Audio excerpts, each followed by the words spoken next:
আপনারা শুনতে পাচ্ছেন আমাকে?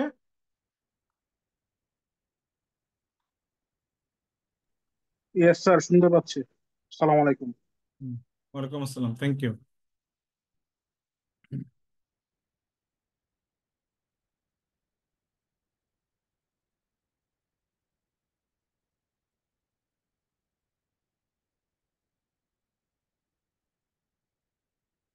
চ্যাপ্টার 4 পর্যন্ত আপনাদের কি কারো কোনো প্রশ্ন আছে? কোনো কিছু বুঝতে পারেন নাই বা এমন কিছু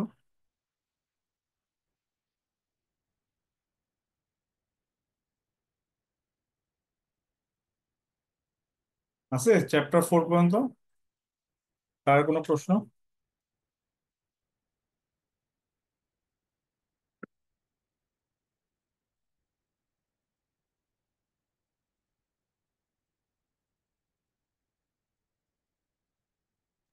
স্যার আসসালামু আলাইকুম। ওয়ালাইকুম আসসালাম। স্যার এই যে cost cost centre, cost driver, cost unit এইগুলোর মধ্যে একটু ঝামেলা হয়ে যায়। এটা আরেকবার একটু একটা এক্সাম্পল দিয়ে এই যে রিলেটেড কিছু যেগুলো কস্ট ইউনিট, কস্ট সেন্টার আর কস্ট ড্রাইভার এগুলো একটু আরেকবার একটু বুঝা দিলে ভালো হয়। আচ্ছা, ভায়োলাটেক্স গ্রুপের নাম শুনছেন বা ভিএলআরটেক্স?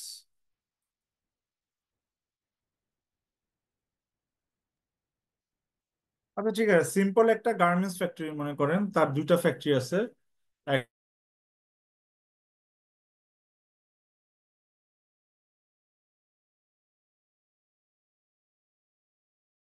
করে এবং আলাদা অ্যানালাইসিস করে। এবং এই ফ্যাক্টরিতে হয় কি শুধু খরচ, ওখানে তো আর আয় হয় না, বিকজ আয়টা তো হয় হচ্ছে আপনার সেলস সেন্টারে বা সেলস যারা করে তাদের। ফ্যাক্টরিতে তো সেলসটা হয় না, ফ্যাক্টরি থেকে ডেলিভারি হয়। সো এই যে যেই জায়গার জন্য আমরা আলাদা করে কস্ট ক্যালকুলেশন করি, ওটাকে আমরা কস্ট সেন্টার বলি। এখন ধরেন আমার অ্যাডমিনিস্ট্রেটিভ অফিসের একটা সেন্টার আছে, সেটা আমি আলাদা আলাদা করে যদি কস্ট আইডেন্টিফাই করি, ওইটা রেকর্ড করি, অ্যানালাইসিস করি এবং সেটা কাজে ব্যবহার করি, তখন আমি ওটাকেও কস্ট সেন্টার বলবে। সো সিম্পল হচ্ছে যেই জায়গার জন্য আমরা কস্টটা অ্যালোকেট ক্যালকুলেট করি এবং অ্যানালাইসিস করি এবং সেটা আমাদের কাজে ব্যবহার করি, দিস ইজ কস্ট সেন্টার। আচ্ছা, কস্ট ড্রাইভার হচ্ছে মানে যেটা হচ্ছে আপনার কস্টটাকে ড্রাইভ করে। লাইক ধর ওই গার্মেন্টসটাতে এই যে shirt, shirt is a cost driver. ওখানে যদি আপনার টি শার্ট তৈরি করে, তাহলে টি শার্টটা হচ্ছে কস্ট ড্রাইভার। আর ইউনিট, ওয়ান পিস শার্ট, এটা একটা ইউনিট পার পিস। অথবা ধরেন আমার যদি জুতা কোম্পানি হয়, পার পেয়ার, জোড়া। অথবা ধরেন আপনার ফার্নিচারের কোম্পানি, সে পার সেট হতে পারে। ধরেন আপনার ডাইনিং টেবিল, একটা টেবিল 6টা চেয়ার, এটা একটা সেট। হোয়ারাস কারো কারো ক্ষেত্রে ওয়ান চেয়ার ওয়ান টেবিল, এইটা একটা ইউনিট। সো এটা কোম্পানির ব্যবসা অনুযায়ী আপনার ডিটারমাইন করতে হয়। এখন বুঝতে পারছেন ইউনিট, ড্রাইভার এবং আপনার সেন্টারের পার্থক্য?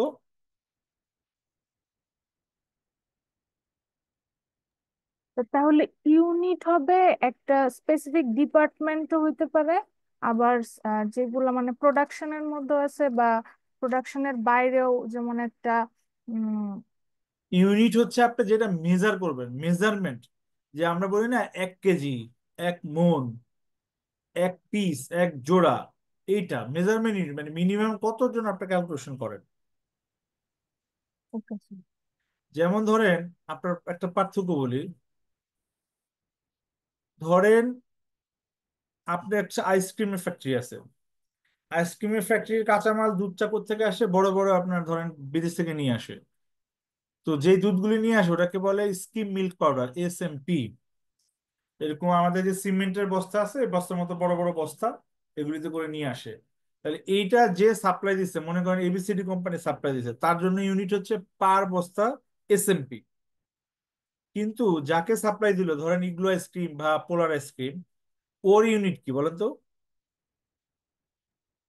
পার আইসক্রিম। হইতে পারে পার আইসক্রিম, হয়তো বা ওটা পার আইসক্রিম হয় না, পার মানে এক বক্স বা বক্স পার কার্টুন বক্স এরকম হয়। আছে, হ্যাঁ। কিন্তু মুদি দোকানে গেলে তার জন্য ইউনিট কি? মুদির দোকানে একটা ice cream per piece. Per piece. সেটাই আর কি, মানে যেটা আপনার মেজারমেন্ট ইউনিট, সবচেয়ে ছোট যে ইউনিটে আপনি ক্যালকুলেশন করেন।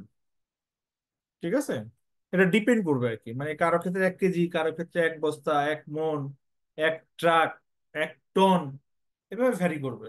ঠিক আছে। আচ্ছা।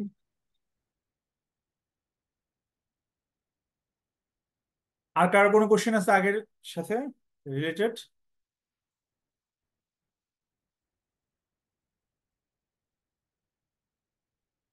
আচ্ছা, যদি না থাকে তাহলে আমরা আজকের চ্যাপ্টারটাতে আগাই। আচ্ছা, আজকের চ্যাপ্টারটা আগানোর আগে আপনারা একটু, রিপ্রেজেন্টেটিভ কেউ আছেন? অভিজিৎ? জি স্যার আছে। অভিজিৎ, আপনাদের আফজাল স্যার কতটুকু নিচ্ছে সোফার? স্যার আফজাল স্যার চ্যাপ্টার 10 শেষ করেছেন এবং চ্যাপ্টার 11-এ আছেন। এখন চ্যাপ্টার 11 গত ক্লাসে স্টার্ট করেছেন আর কি, জাস্ট। মানে 11 স্টার্ট করছে, 10 শেষ করছে, আর আগের দিন 6 এর কথাও বলছিলেন। 6টা স্যার ভুলে বলছিলাম, ওইটা আসলে 10ই হবে, মানে দুইটা ক্লাস মিলিয়ে হচ্ছে গিয়ে 10 পড়ালেন, দেন 11 স্টার্ট করলেন। ওকে, তাহলে 6 উনি পড়াবেন না, উনি যদি শুরু করে দেন ভুলে, ওনাকে একটু বলবেন যে 6 আমি দেখবো, হ্যাঁ। উনি 7 টু অনওয়ার্ড। ওকে, ওকে স্যার, বলে দিব। ঠিক আছে।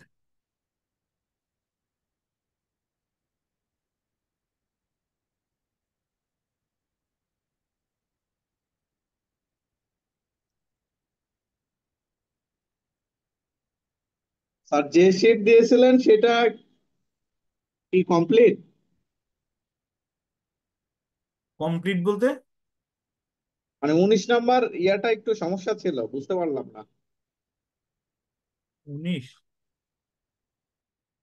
এখানে জি স্যার, এখানে 19 নাম্বারটা কি সমস্যা? আর ওটা বুঝতে পারছি না কিভাবে ক্যালকুলেশন করতে হবে। ও আচ্ছা আচ্ছা, না না না, ওটা বুঝতে পারবেন না তো, কারণ সেটা একটা লিঙ্ক আছে, আজকে আমি দেখাবো। শীটের সাথে এই শীটটা আপনাদেরকে আমি দিই নাই, আর এটা না দেওয়ার কারণে হচ্ছে এটা বইয়েরই ম্যাথ, তো এই জন্য আমি আলাদা করে আর দিই নাই। এটা অসুবিধা নেই, কোনো প্রবলেম না এটা। আচ্ছা আচ্ছা, আচ্ছা। আজকে আমাদের চ্যাপ্টার হচ্ছে chapter 5, pricing.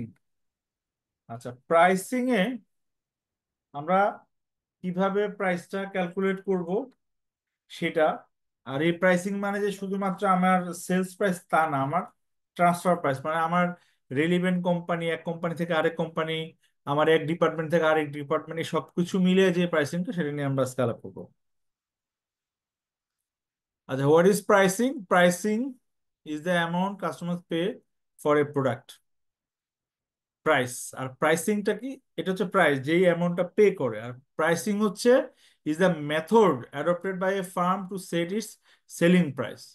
It is usually depends on customer competitors cost. তাহলে আমরা জিনিসটা কি বুঝলাম? যে যে অ্যামাউন্টটা পে করে, অ্যামাউন্ট, সেটা হচ্ছে প্রাইস। আর এইটা ঠিক করার যে পদ্ধতি, মেথড, যেটা অ্যাডপ্ট করে, দ্যাট ইজ কল প্রাইসিং। এটা তো ক্লিয়ার, তাই না? Yes sir. Okay. এখন এই প্রাইসিংটা ডিপেন্ড করে কার উপরে? এই কাস্টমার, কম্পিটিটরস এবং কস্ট, এই তিনটা জিনিসের উপরে। Can you anyone explain this point, যে how the prices depends on customer, competitors and cost? Anyone? Sir প্রোডাক্টটা তৈরি করতে কতটুকু কস্ট হয়েছে সেটা ডিটারমাইন করার পর আমি কতটুকু প্রফিট করতে চাই সেটাকে অ্যাড অন করে আমি হচ্ছে একটা প্রাইসিং করতে পারি, এটা হচ্ছে গিয়ে কস্ট বেসিস।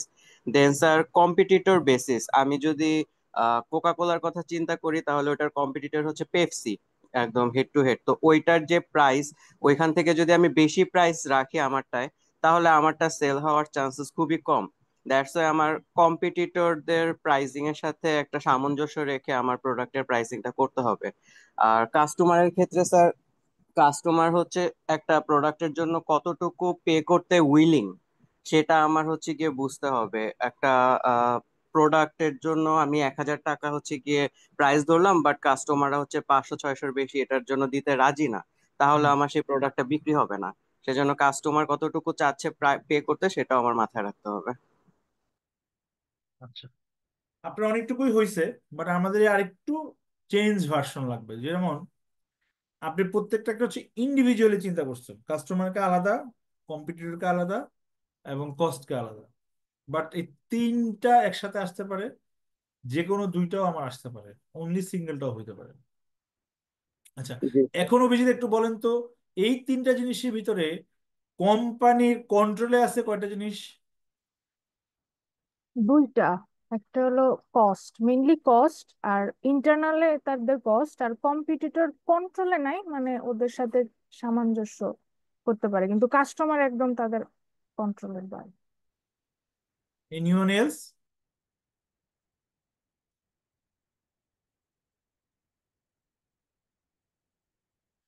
অন্য কেউ বলতে পারবেন? এনিওয়ান?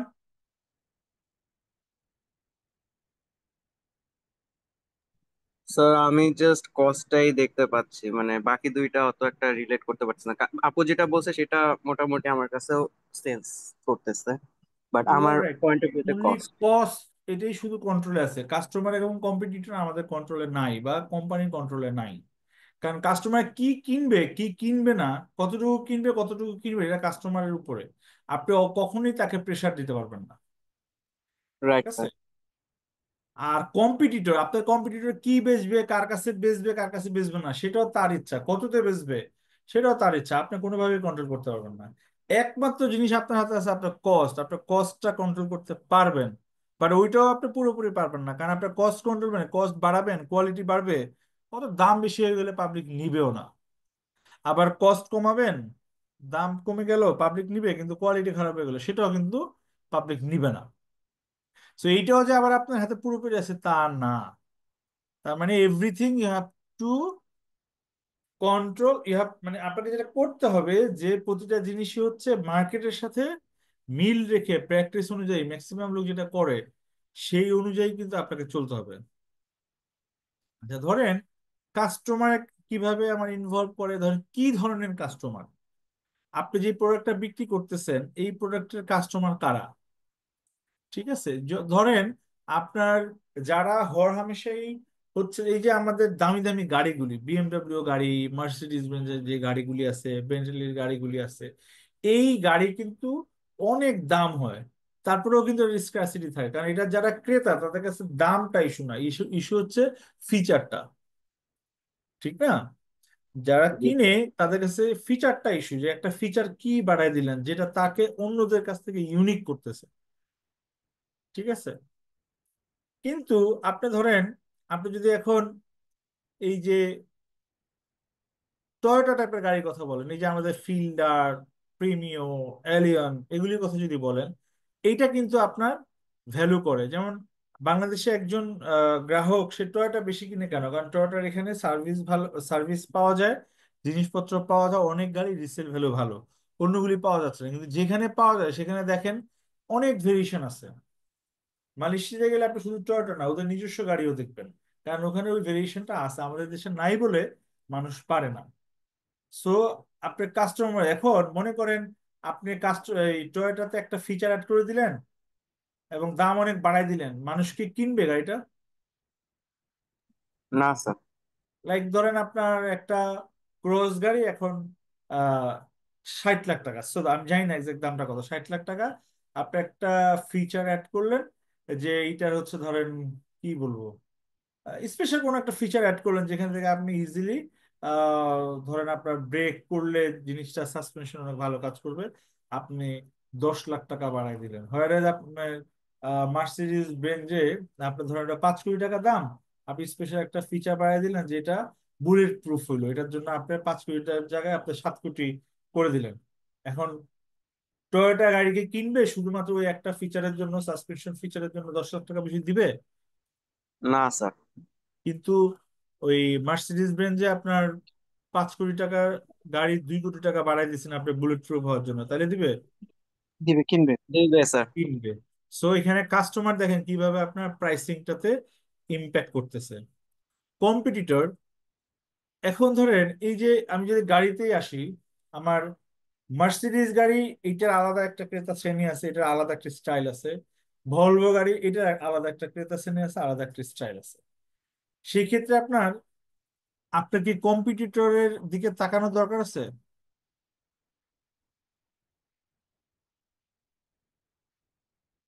এগেনিস্ট মনে করেন টয়োটার গাড়ি আছে এরকম প্রিমিয়, আবার ওদের হুন্ডা সিভিক আছে মনে করেন। And এইখানে যদি প্রিমিয় অনেক প্রাইস হয়, তাহলে হুন্ডা সিভিক এর দিকে মানুষ চলে যাওয়ার চান্স আছে না? জি স্যার। হুন্ডা সিভিক এর প্রাইস যদি অনেক বেশি হয়, তখন তারা টয়োটার দিকে চলে আসার সম্ভাবনা আছে না? আচ্ছা স্যার। কম্পিউটার দেখার বিষয় আছে। কিন্তু নর্মালি যেটা আমি জানি যে ভলভো গাড়িগুলোতে সেফটি ফিচার গুলি বেশি থাকে, ভলভোতে সেফটি ফিচার, হোয়ারেজ আপনার অন্যান্য যে দামি গাড়ি ওগুলিতে স্টাইল, দেখতে সুন্দর, অনেক বেশি ফিচার, সেফটিও থাকে, বাট ওদের ফোকাসটা সেফটি দেয় না, অন্য জায়গায়। তো এখানে যে বেটা সেফটির জিনিস কিনে তারা যতই স্টাইলিস্ট টয়োটা দেওয়া হোক, সেফটি স্যাক্রিফাইস করবে? No sir. আবার যে স্টাইল পছন্দ করে সে দুই একটা সেফটি ফিচার না থাকলেও তো তার গাড়ি নিয়ে চলে যাবে, তাই না? জি।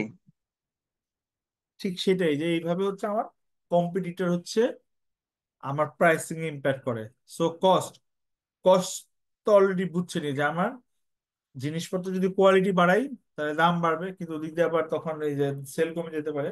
আবার কোয়ালিটি খারাপ করলে সেল বাড়বে, বাট উল্টা দিক থেকে আমার কোয়ালিটি আপনার ইয়ে নষ্ট হয়ে যাবে, আমার পোস্ট খরচগুলি বেড়ে যাবে।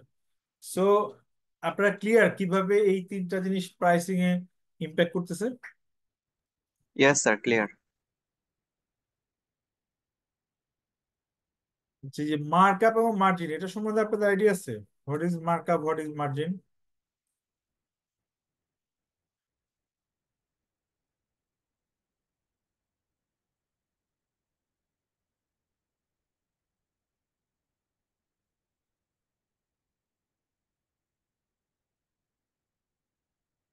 স্যার প্রফিট মার্জিনটা শুনেছি। প্রফিট মার্কআপ শুনে নেই?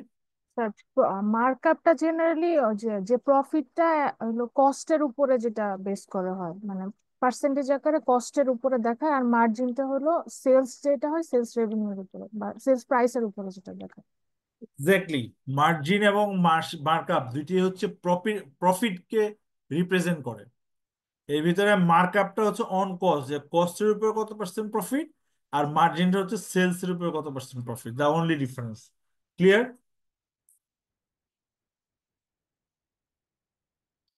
বুঝতে পারছেন? জি স্যার, ক্লিয়ার। আচ্ছা, আপনাদের বইতে একটা ম্যাথ আছে, উম,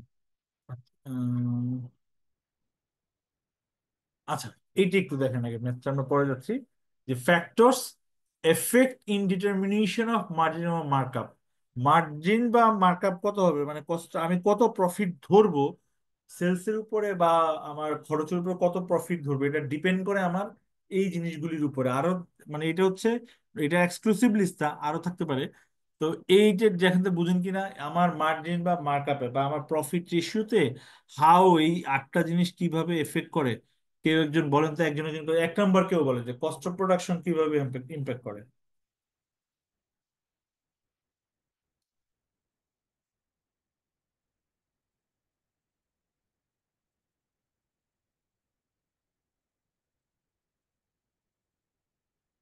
স্যার কস্ট অফ প্রোডাকশনটা মার্জিনের সাথে যায় স্যার, যেহেতু মার্জিনটা হচ্ছে গিয়ে কস্টের পার্সেন্টেজ। তো কস্ট অফ প্রোডাকশনটা স্যার মার্জিনের সাথে রিলেটেড।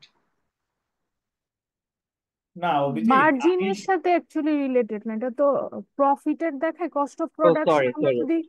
আমরা যদি কস্ট না জানি তাহলে তো আমরা আলটিমেটলি বুঝতেই পারবো না আমরা কি প্রফিট করতে চাই। তো কস্ট অফ প্রোডাকশন, আমরা একটা প্রোডাক্ট তৈরি করতে আমাদের যে ম্যাটেরিয়াল লাগতেছে, লেবার লাগতেছে, এটা সব অ্যাকুমুলেটেড কস্টটা জানার পরেই আমরা বুঝতে পারবো যে আমরা এটার কতটুকু প্রফিট বা এটার করতে চাই।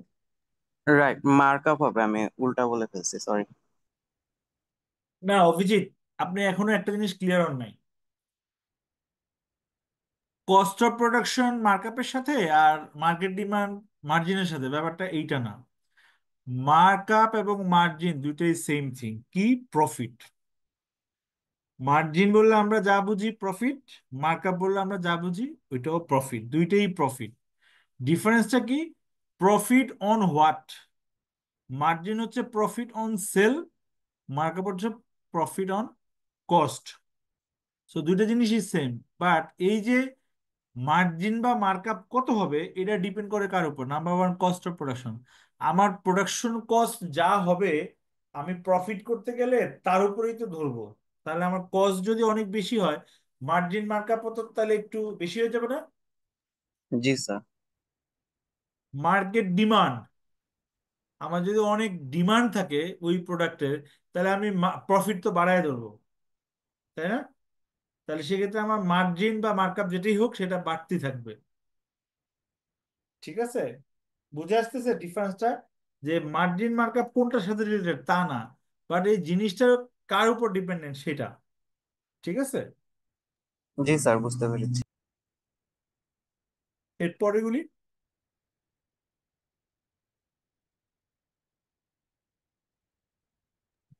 স্যার, মার্কেট ডিমান্ড তো স্যার বললেন, ইন্ডাস্ট্রি বলতে স্যার ওই যে কোকের যে এক্সাম্পলটা দিলাম স্যার, যে সফট ড্রিঙ্কস এর যে ইন্ডাস্ট্রি আছে, সেখানে হচ্ছে গিয়ে অন্যান্য প্রোডাক্ট কতটুকু হচ্ছে গিয়ে প্রফিট করতেছে, সেটা হচ্ছে গিয়ে একটা ডিটারমাইনিং ফ্যাক্টর হতে পারে ইন্ডাস্ট্রি সেক্টরে।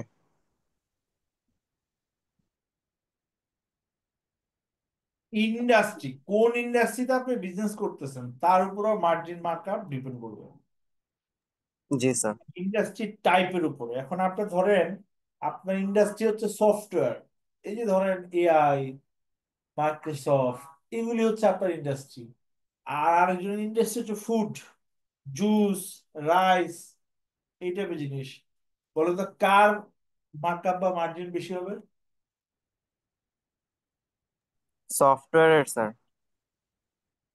তাহলে এই যে ইন্ডাস্ট্রি, যদি সফটওয়্যার ইন্ডাস্ট্রি হয় আপনার মার্জিন বেশি হবে, কিন্তু যদি ফুড ইন্ডাস্ট্রি হয় মার্জিন কম হবে। এইভাবে তাহলে ইন্ডাস্ট্রি ওয়াইজও কিন্তু একটা ভেরিয়েশন বা ডিফারেন্স হয়, রাইট?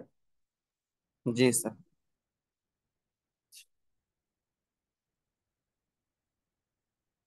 টার্গেট প্রফিট কিভাবে ইয়ে করে?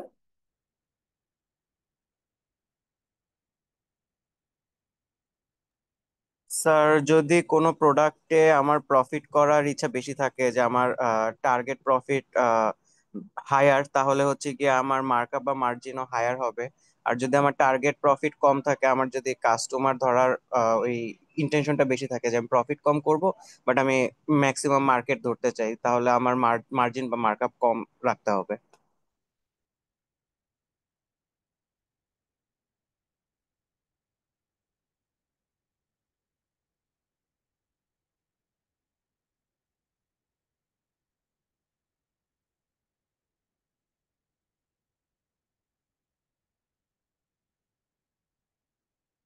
পরেরটা বলেন,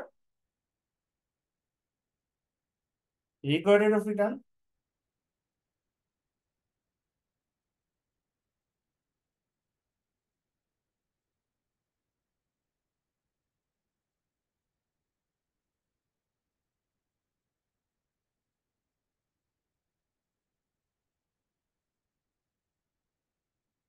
রিকোয়ার্ড রেট অফ রিটার্ন কেউ বলতে পারবেন না?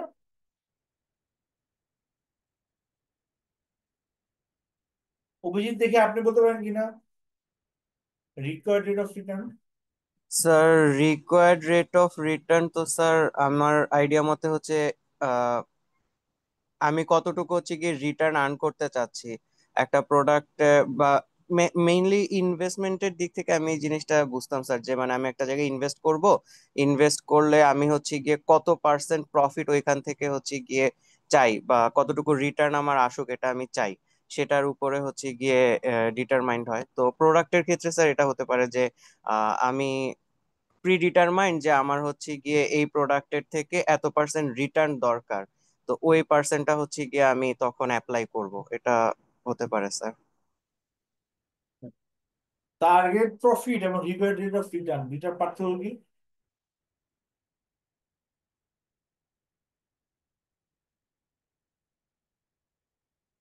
স্যার, প্রফিট তো হচ্ছে মানে স্ট্রেট ফরওয়ার্ড, যে আমি যেই প্রাইসটা মানে আমি যতটুকু খরচ করছি তার থেকে হচ্ছে গিয়ে আমি বেশি আর্ন করতে চাইতেছি, সো ওইখানে হচ্ছে গিয়ে পিওর আর্নিংসটাকে হচ্ছে গিয়ে বা হচ্ছে প্রফিটটাকে হচ্ছে গিয়ে মিন করে। আর রেট অফ রিটার্নটা স্যার ডাইরেক্টলি প্রফিটকে মিন করে না। যদি আমার রেট অফ রিটার্নটা কম হয় সেই ক্ষেত্রে আমি ব্রেক ইভেন পয়েন্ট পর্যন্ত পৌঁছালেও আমার জন্য ইনাফ হতে পারে যদি আমার টার্গেট ওরকম থাকে। সো ডিরেক্টলি প্রফিটের সাথে কানেক্টেড না, আই গেস, রেট অফ রিটার্নটা। একটা মিনিট, আমি রিপ্লাই করতেছি। জি স্যার। হ্যালো।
অভিজিৎ, আপনার ঠিকই আছে যে আমার টার্গেট প্রফিট এবং required rate of return. Target profit, আমি কতটুকু প্রফিট করতে চাই, আর রিকোয়ার্ড রেট অফ রিটার্ন হচ্ছে আমার যারা ইনভেস্টর তাদেরকে আমার কত ফেরত দিতে হবে, জি স্যার। তারা কত আমার কাছে রিকোয়ার করবে। আচ্ছা বলেন তো, এই ক্ষেত্রে কোনটা রেট বেশি হবে? টার্গেট প্রফিটের রেট বেশি হবে না রিকোয়ার্ড রেট অফ রিটার্নের রেট বেশি হবে? কোনটা ক্ষেত্রে মার্জিন বেশি হবে বা প্রফিট বেশি করতে হবে, নাকি দুইটা সমান করলে আমার পারপাস সার্ভ হবে? স্যার, রিকোয়ার্ড রেট অফ রিটার্নটা বেশি করতে হবে। মানে required rate of return meet করতে গেলে আমার প্রফিট বেশি করা লাগবে, তাই জি। ভাবতেছি, তাই তো? জি। Yes, your right. কারণ আমি ওইখানে কি করব, আমার ইনভেস্টররা যা চায় তা তো দিতেই হবে। আমি যদি আরো ইনভেস্ট করতে চাই, আরো আহ, নতুন কিছু বা নতুন কোনো খরচ থাকে অ্যাডিশনাল, সেটা মিট করার জন্য আরো প্রফিট, তার মানে ও যা চায় তা প্লাস আরো কিছু। আর টার্গেট প্রফিটের ক্ষেত্রে আমার এত টাকা প্রফিট লাগবে। এখন এমনও হতে পারে আবার যে আমার এত টাকা প্রফিট টার্গেট যাতে আমি ওই রিকোয়ার্ড রেট অফ রিটার্নটাও মিট করতে পারি, বাট মোস্টলি ওই জিনিসটা পরে আসে।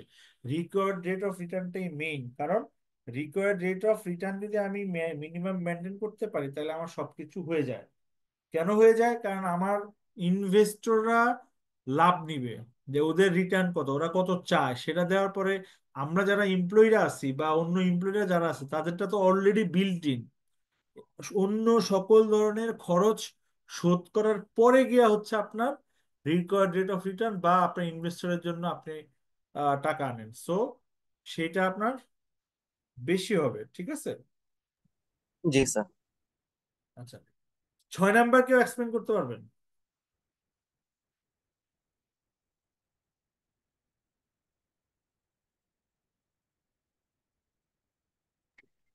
হ্যালো স্যার, আমার যতটা মনে হচ্ছে তাতে টাইপ অফ প্রোডাক্ট বা সার্ভিস মানে অনেক ধরনের আর কি প্রোডাক্ট আমরা মেক করে থাকি বা অনেক ধরনের সেবা আমরা প্রদান করে থাকি। এটা আর কি মিন করছে maybe। আপনার প্রফিট মার্জিন, টাইপ অফ প্রোডাক্টের উপরেও প্রফিট মার্জিন ডিপেন্ড করে, এইটা বলেন। আমরা অনেক টাইপের করি ইউজ, ঠিক আছে, বাট হাউ ইট ডিপেন্ডস, মানে কিভাবে determine the price?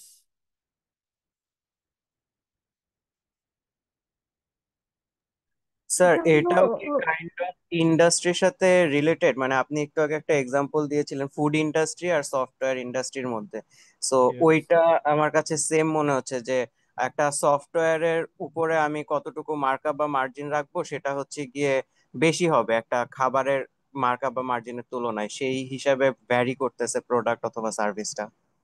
Yes, very R good. এটা কি এরকম হয় যে আমরা তো নেসেসিটি প্রোডাক্ট থাকে, কিছু স্পেশাল প্রোডাক্ট, লাক্সারিয়াস প্রোডাক্ট থাকে বা প্রোডাক্ট Excellent. সার্ভিস থাকে। তাহলে Excellent. নেসেসিটি যে প্রোডাক্ট গুলো, ওগুলো তো আমাদের মার্কআপ আমরা বেশি করতে পারবো না, মার্কআপ মার্জিন বেশি করতে পারবো না, কিন্তু স্পেশাল প্রোডাক্ট বা লাক্সারিয়াস প্রোডাক্ট যেগুলো, এগুলোতে আমরা মার্কআপ মার্জিন বেশি করতে পারবো, যেহেতু আমাদের এগুলো রেগুলার বেসিসে লাগছে না। Excellent. মানে আমার প্রফিট মার্জিন লাক্সারিয়াস প্রোডাক্টে বা যেটা আমার নেসেসারি প্রোডাক্ট, দুইটার জন্য আলাদা। লাক্সারিয়াস প্রোডাক্টের ক্ষেত্রে নর্মালি অনেক বেশি হয়, হয়রাস যেটা নেসেসিটি প্রোডাক্ট সেখানে প্রফিট মার্জিনটা অনেক কম হয়। Very good. আচ্ছা, 7 নাম্বারটা, how rapidly the product sales, এটা কিভাবে?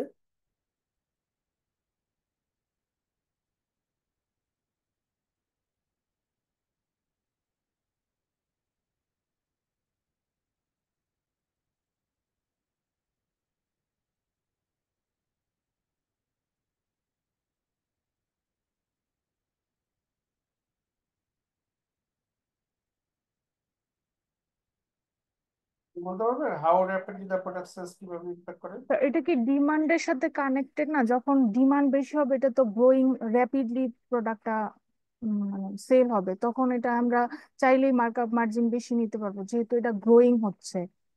আর যদি ডিমান্ড কম থাকে, এটা প্রোডাক্টের গ্রোথও কম হবে, র্যাপিডলি সেলস হবে না।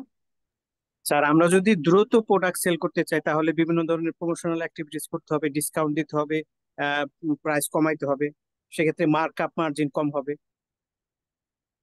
একটু উল্টা বলে ফেলছেন, যে আমি যদি দ্রুত করতে চাই তাইলে আমি মার্জিন মার্কআপে কিছু একটা চেঞ্জ করব, কিন্তু আমার এখানে হাউ র্যাপিডলি পড়েছে, মানে দ্রুত সেল হয়।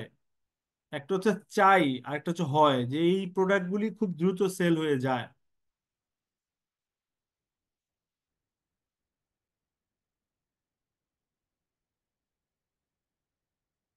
এবার বলো তো দেখি।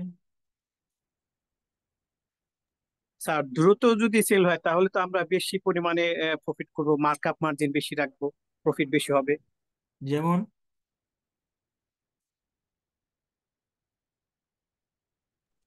যেমন হচ্ছে ইয়ামাহা বাইক। গরমের সময় এসির চাহিদা বেশি থাকে বা ফ্যানের চাহিদা বেশি থাকে, এই সময় দ্রুত সেল হয়, এই সময় আমরা আহ, দাম বাড়ায় মার্জিন মার্কআপ বেশি রেখে সেল করতে পারি। একটা প্রোডাক্ট যখন আমি তাড়াতাড়ি বিক্রি করতে পারি তখন আমার এনকেশমেন্টটা তাড়াতাড়ি হয়, আমার হাতে ক্যাশ ক্যাশ ফ্লোটা তাড়াতাড়ি হবে, এবং আমি সেটা থেকে আমি যেটা করতে পারবো, আমার এটা যে অপরচুনিটি কস্ট, আমার একটা প্রোডাক্ট পরে সেল করার যে আমার অপরচুনিটি কস্টটা কমে আসবে। হ্যাঁ, গো হেড গো হেড। তারপরে প্রাইসিংটা কি হবে, মার্জিন মার্কআপ কি হবে?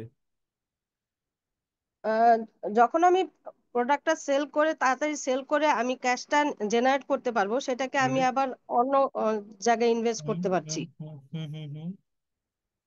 তো আমার মার্জিন মার্কআপটা বাড়বে। স্যার আমার একটা মার্জিন কনফিউশন, মার্কআপ কম হবে স্যার আমার একটা র্যাপিডলি প্রোডাক্ট সেল করলে। সরি।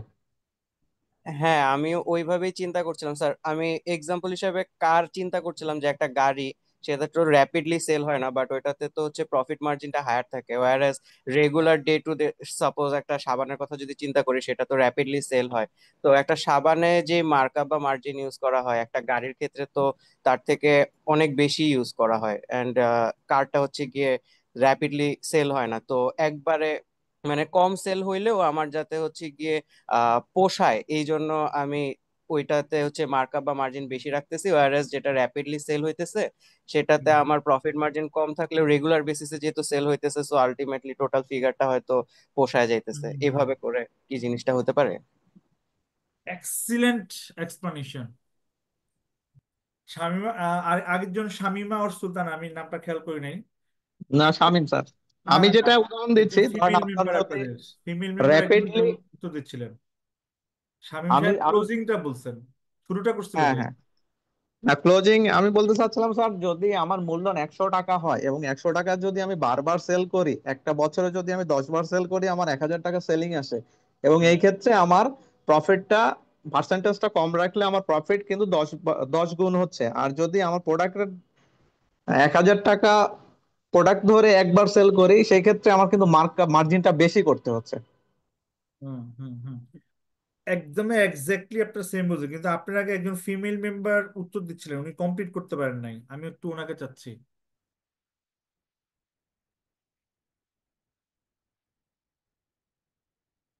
কে বলছিলেন, একটু কথা বলেন। জি স্যার, আমি বলছিলাম রাজিয়া। রাজিয়া, রাজিয়া আপনার সাথে আমি একটু ডিসকাস করতে চাই, কারণ আপনি প্রথম খুব সুন্দরভাবে জিনিসটাকে তুলে আনছেন, বাট ফাইনাল অ্যান্সারটা দিতে পারেন নাই।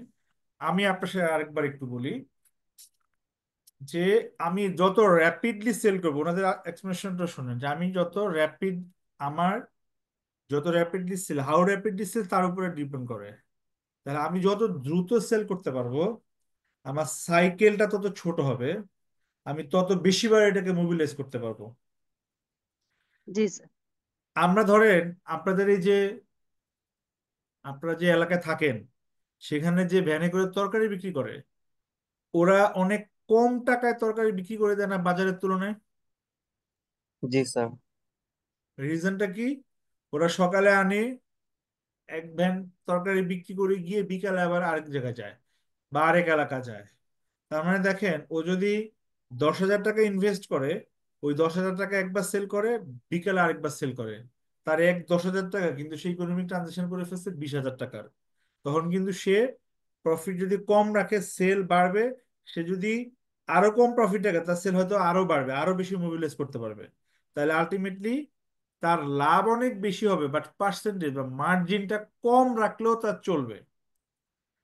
রাজিয়া যেভাবে চিন্তা করছেন, আমার কাছে মনে হয়েছে আপনি ওই পার্সেন্টেজ চিন্তা না করে আপনার মাথায় ঘুরতেছিল ওভারঅল প্রফিটের কথা, ঠিক কি না? জি স্যার। হ্যাঁ, এই জন্যই আপনি ওটা বলছেন যে বাড়বে, মার্জিন বাড়বে না, মার্জিন কমবে, ওভারঅলটা বাড়বে।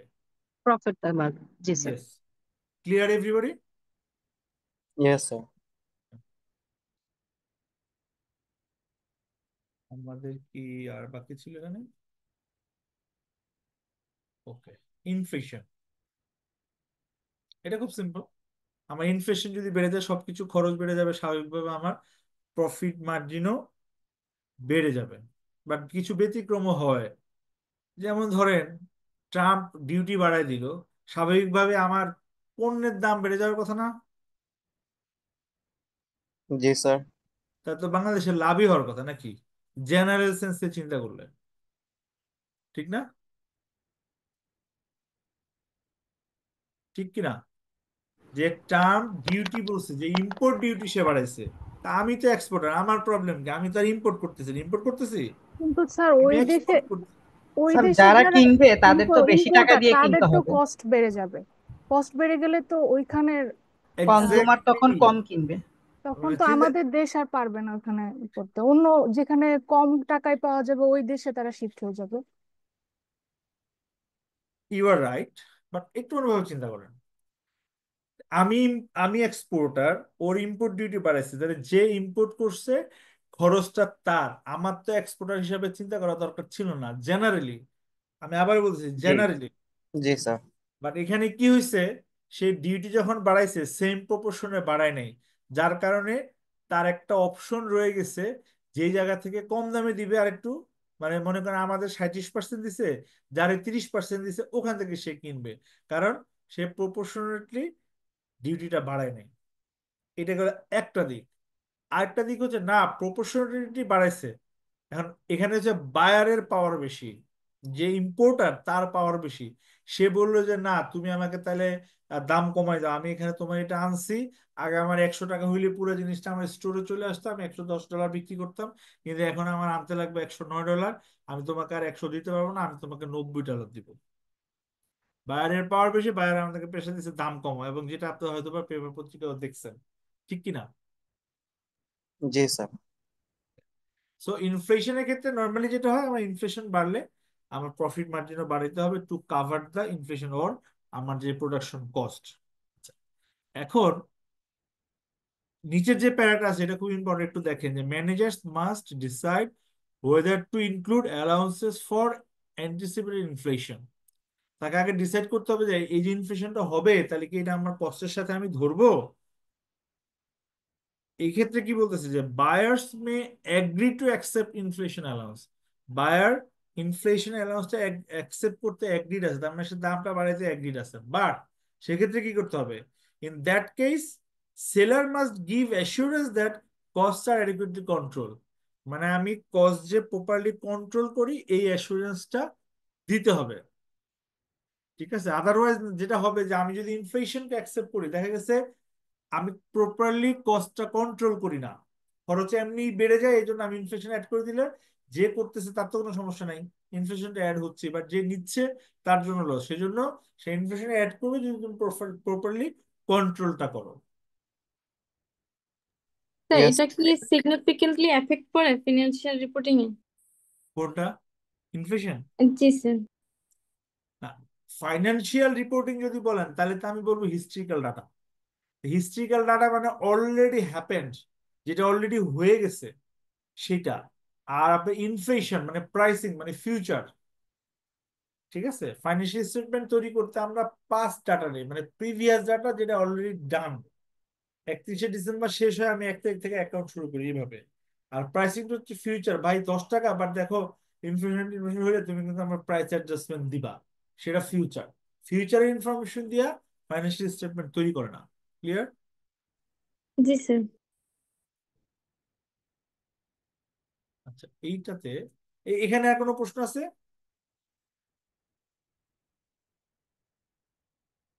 No sir. আমার স্ক্রিন দেখতেছেন? Check your understandings. জি স্যার। আচ্ছা, এখন একটু আপনার অ্যান্সার দেন তো দেখি,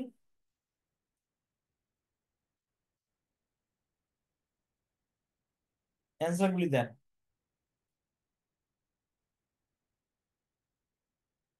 বইয়ে আছে এটা, কিন্তু দেখেন না, না দেখে একটু নিজেরা করার চেষ্টা করেন।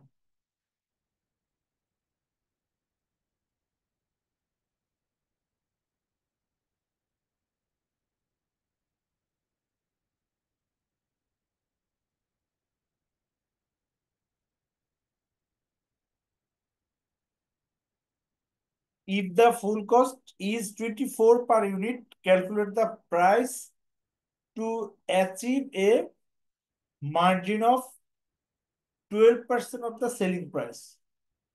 বা 24 টাকা কস্ট হলে আমি যদি মার্জিন 12% পাইতে চাই, তাইলে আমার সেলিং প্রাইস কত? কত সাতাশ টাকা সেল? দশমিক সাতাশ আর কয়েকজন একটু দেখেন, কারো কোনো দ্বিমত আছে এর বাইরে?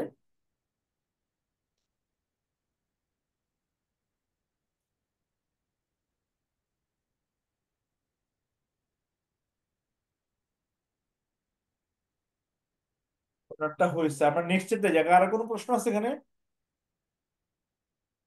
Any question? সেইটা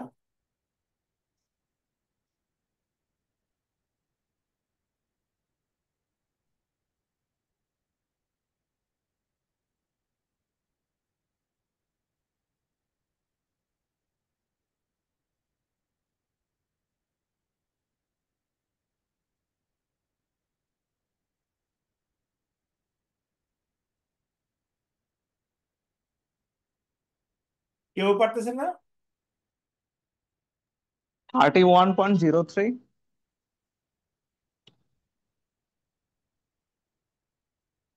The selling price is 38 per unit. Determine the basis of full cost plus. Determine on the basis of full cost plus.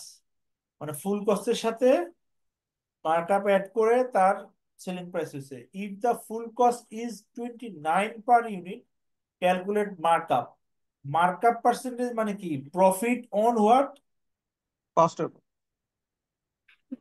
Profit on cost, cost. এখানে আমার কস্ট কত? কস্ট 29, প্রফিট কত? 9, 9। তাহলে রেট হবে কত? 9/29 কত হয়? 31.03।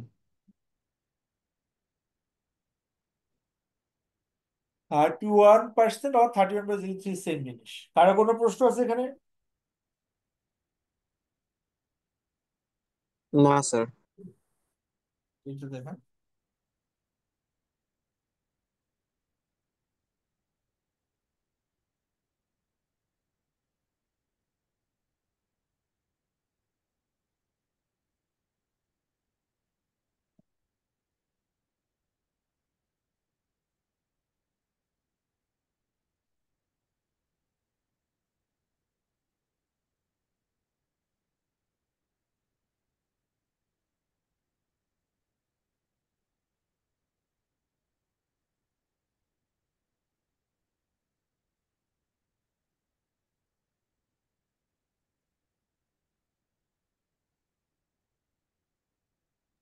স্যার উপরের অ্যান্সার দুটো যদি এক্সপ্লেন করতেন ভালো হতো। স্যার এটা 62.39 আর 340, 62.40। A selling price of টাকা 112 per unit earns a markup of 79.5% of the full cost. Selling price তার হচ্ছে 112 টাকা, যেটা আবার 79.5% মার্কআপের উপরে বেসিস করে। তাহলে what is the full cost? আমার এখানে দেওয়া আছে হচ্ছে সেলিং প্রাইস, আমার চাইছে কস্ট। এখন 79% যদি মার্কআপ হয় সেক্ষেত্রে আমার ইয়ে কত? কস্ট বের করতে হবে। হ্যাঁ, তার মানে আমার 79% হচ্ছে মার্কআপ। ধরেন আমার সেলিং প্রাইস, আমার কস্ট হচ্ছে 100 টাকা, প্লাস 79.5% মার্কআপ ইকুয়াল টু 179.5। এটাই না? এটাই তো নাকি? এটাই, হ্যাঁ, এটা ইকুয়াল টু 112। এক্স্যাক্টলি 179-এ 179.5 এর ক্ষেত্রে আমার হচ্ছে 112। একে কত আর একশোতে কত, তাই তো? জি স্যার। কত হয়? 62.4। 62.4। আমরা একটু দেখি।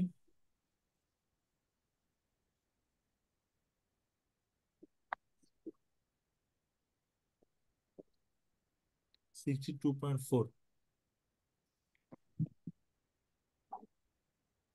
আচ্ছা, একজন বলতেছিলেন এটাকে এক্সপ্লেন করার জন্য। আপনি কি এই এক্সপ্রেশনটা বুঝছেন 62.4টা?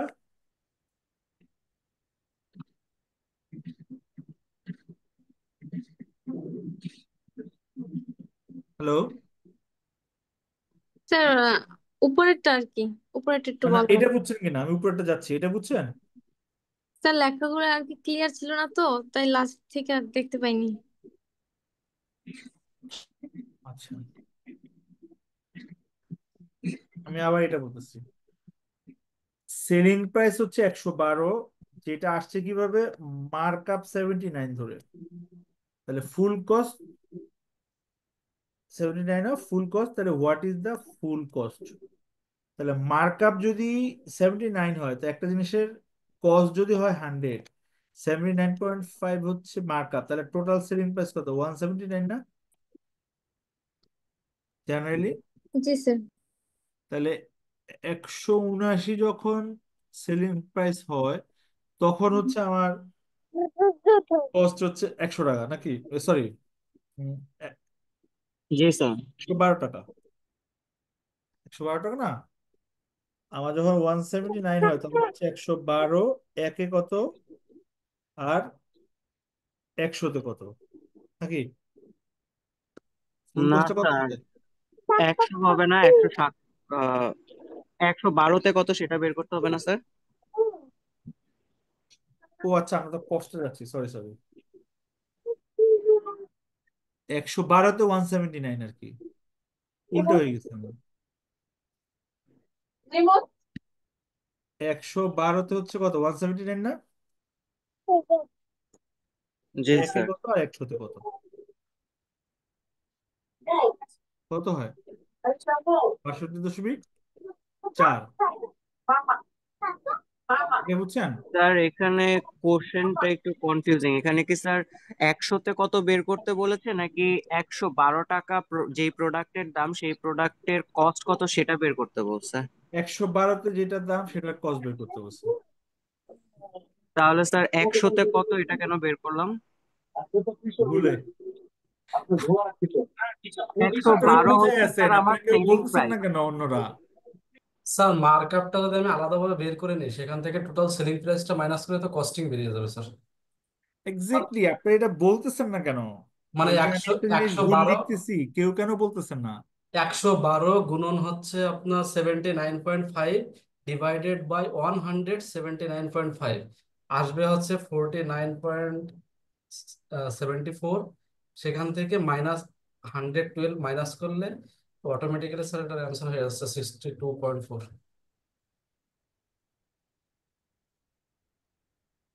আচ্ছা, একটু খেয়াল করতে হবে, আবার বলতেছি। আমার দেওয়া আছে কি সেলিং প্রাইস, জি স্যার। সেলিং প্রাইস 112 টাকা হইলে তার কস্ট কত এটা আমার বের করতে হবে। ঠিক আছে, এই রেটে আমার সেলিং প্রাইস কত? আমার যদি মার্কআপ এত হয়, সেলিং প্রাইস কত? 112 টাকা। পার্সেন্টেজে 179 টাকা 50 পয়সা। 179 টাকা। 179 টাকা 79 টাকা সেলিং 50 পয়সা। প্রাইস হইলে আমার কস্ট কত হয়? 100 টাকা। 100 টাকা। 1 টাকায় কত, আর 112 টাকা কত? জি স্যার, আমি এটাই বলছিলাম। আমি তো ওয়েট করতেছিলাম যে আপনারা কেউ একজন ভুলটা ধরেন। স্যার আমি ধরছিলাম স্যার। আচ্ছা, আর আরেকজন যেটা জিজ্ঞেস করতেছিলেন উপরেরটা আসি আমরা। এখানে বলছি সেলিং প্রাইস 38, কস্ট হচ্ছে 29। আমার মার্কআপ পার্সেন্টেজ কত? মার্কআপ পার্সেন্টেজ মানে কস্টের উপরে পার্সেন্টেজ কত? আমার কস্ট হচ্ছে 29, প্রফিট হচ্ছে 9। তাইলে 29 টাকা আমার প্রফিট হচ্ছে 9 টাকা। 1 টাকায় কত আর 100 টাকায় কত? 31%। বুঝে আসছে এটা? জি Yes. স্যার। উপরেরটা হচ্ছে ফুল কস্ট 24, যেটা আমি বাইর করছি calculate the price of the achieving margin of 12% of the selling price. Selling প্রাইসের উপরে 12% প্রফিট পাইতে গেলে আমার ইয়ে কত হবে, এই প্রাইস কত হবে, মানে সেলিং প্রাইস কত হবে, তাই না? কস্ট দেওয়া আছে, এটা সেলিং প্রাইসটা কত হবে। এখন একটা জিনিস দেখেন, যদি আমার 12% সেলিং প্রাইসের উপরই হয়, তাহলে সেলিং প্রাইস যদি আমার 100 টাকা হয়, কস্ট প্রাইস 88 টাকা।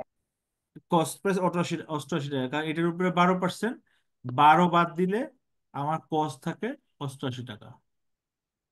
এখন যদি আমার 88 টাকা কস্ট হয়, 88 টাকা কস্ট হইলে সেলিং প্রাইস হয় 100। 1 টাকা হইলে 100 ডিভাইড বাই 88, আর 24 টাকা হইলে কিন্তু 24 সমান সমান 27.7। এবার বুঝে আসছে? জি জি স্যার। হোক, আমরা এবার শেষেরটা যাব।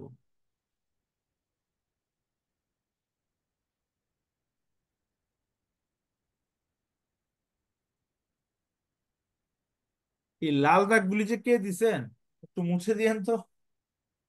এই লাল দাগ, আপনারা কি কোনো লাল দাগ দেখতে পাচ্ছেন স্ক্রিনে? জি স্যার। এটা কে আপনাদের কেউ একদিন দিচ্ছে, একটু চেঞ্জ করেন। ডিলিট করে দিছি স্যার। হুম। এখন দেখেন, a products selling price is determined by adding 33.33% to its full cost. What percentage margin on sales price does this represent? মানে আমার মার্কআপ দেওয়া আছে, এটা মার্জিন হইলে কত হইতো? 25% স্যার। এই রে মুখস্থ একদম না। এটা মুখস্থ স্যার। এটা মুখস্থ না করে একটু করেন, কারণ কি মুখস্থ করলে পরে একটা, আমি যদি এখন বলতাম যে অ্যাডিং হচ্ছে মনে করেন 29.5%, তাহলে কিন্তু আর মুখস্থ বলতে পারতেন না। প্রসেসটা একটু করে রাখেন, এটা আপনাদের জন্য সুবিধা হবে। হ্যাঁ,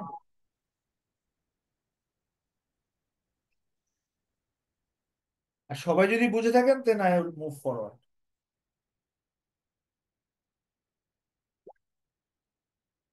স্যার একটু করে দেন। দিচ্ছি। জিনিসটা বলছে কি, জিনিসটা বলছে সেলিং প্রাইস এই 33% অফ ইস ফুল কস্ট। তাহলে কস্ট যদি হয় 100, এটার উপরে 33.33% অ্যাড করে ওটা সেল হচ্ছে 133.33, তাই না? জি স্যার। নাকি? তাহলে সেলিং প্রাইস যদি 133.33 হয়, তখন প্রফিট হয় 33.33। এক হইলে কত, আর 100 হইলে কত, কত হয়? 25। 25। ক্লিয়ার সবাই? জি স্যার, বুঝতে পারছি। Anybody any question?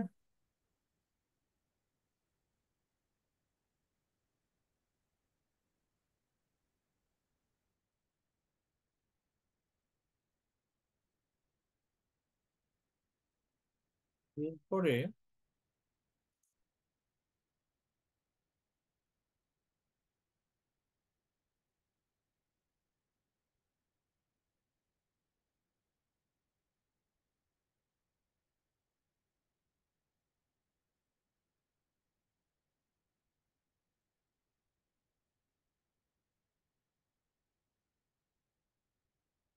এটা একটু দেখেন যে method of pricing. Full sir একটু স্যার কোশ্চেনের স্লাইডটা আরেকটু বের করবেন, স্ক্রিনশট নিতাম একটা। কেন এটা দিই নাই আমি? দিছেন স্যার, মানে জাস্ট এখন দেখার জন্য আর কি। থ্যাংক ইউ স্যার, হয়ে গেছে।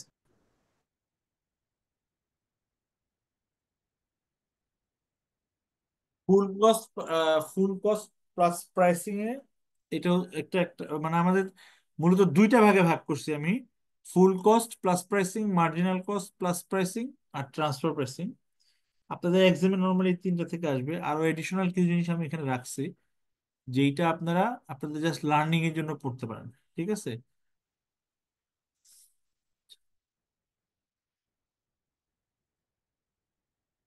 ফুল কস্ট প্লাস প্রাইসিং জিনিসটা কি? Full cost plus pricing is a price setting method under which add together direct material, direct labor, selling and administration cost and overhead. ঠিক আছে? আমার ম্যাটেরিয়াল, লেবার, সেলিং অ্যাডমিন এবং overhead, মানে সব ধরনের খরচ, তার সাথে একটা মার্কআপ পার্সেন্টেজ বা যেটাকে আমরা বলি প্রফিট। এই জায়গায় কোনো খরচ কি বাদ আছে? আমার যা ম্যাটেরিয়াল লাগতেছে সরাসরি, যা লেবার লাগতেছে সেটা আনতেছি, আর ওভারহেড ডাইরেক্টলি ধরা যায় না, বাট ওভারহেড যা আছে ফিক্সড হোক ভেরিয়েবল হোক, সেটা অ্যাড করে সেলিং এবং অ্যাডমিন কস্ট অ্যাড করে তার সাথে একটা মার্কআপ বা মার্জিন অ্যাড করলে যে প্রাইসটা হয়, তার মানে আমার যা কস্ট হচ্ছে তার পুরোটা যোগ করে তার সাথে কিছু প্রফিট যোগ করে বাইর করা হচ্ছে ফুল কস্ট প্লাস প্রাইসিং। মানে সব কস্ট সাথে কিছু প্রফিট ইকুয়াল টু প্রাইসিং। এটা নিয়ে কোনো কনফিউশন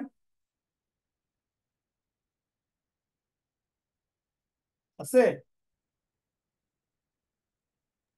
স্যার আরেকবার বললে ভালো হতো। মানে আমার যত ধরনের কস্ট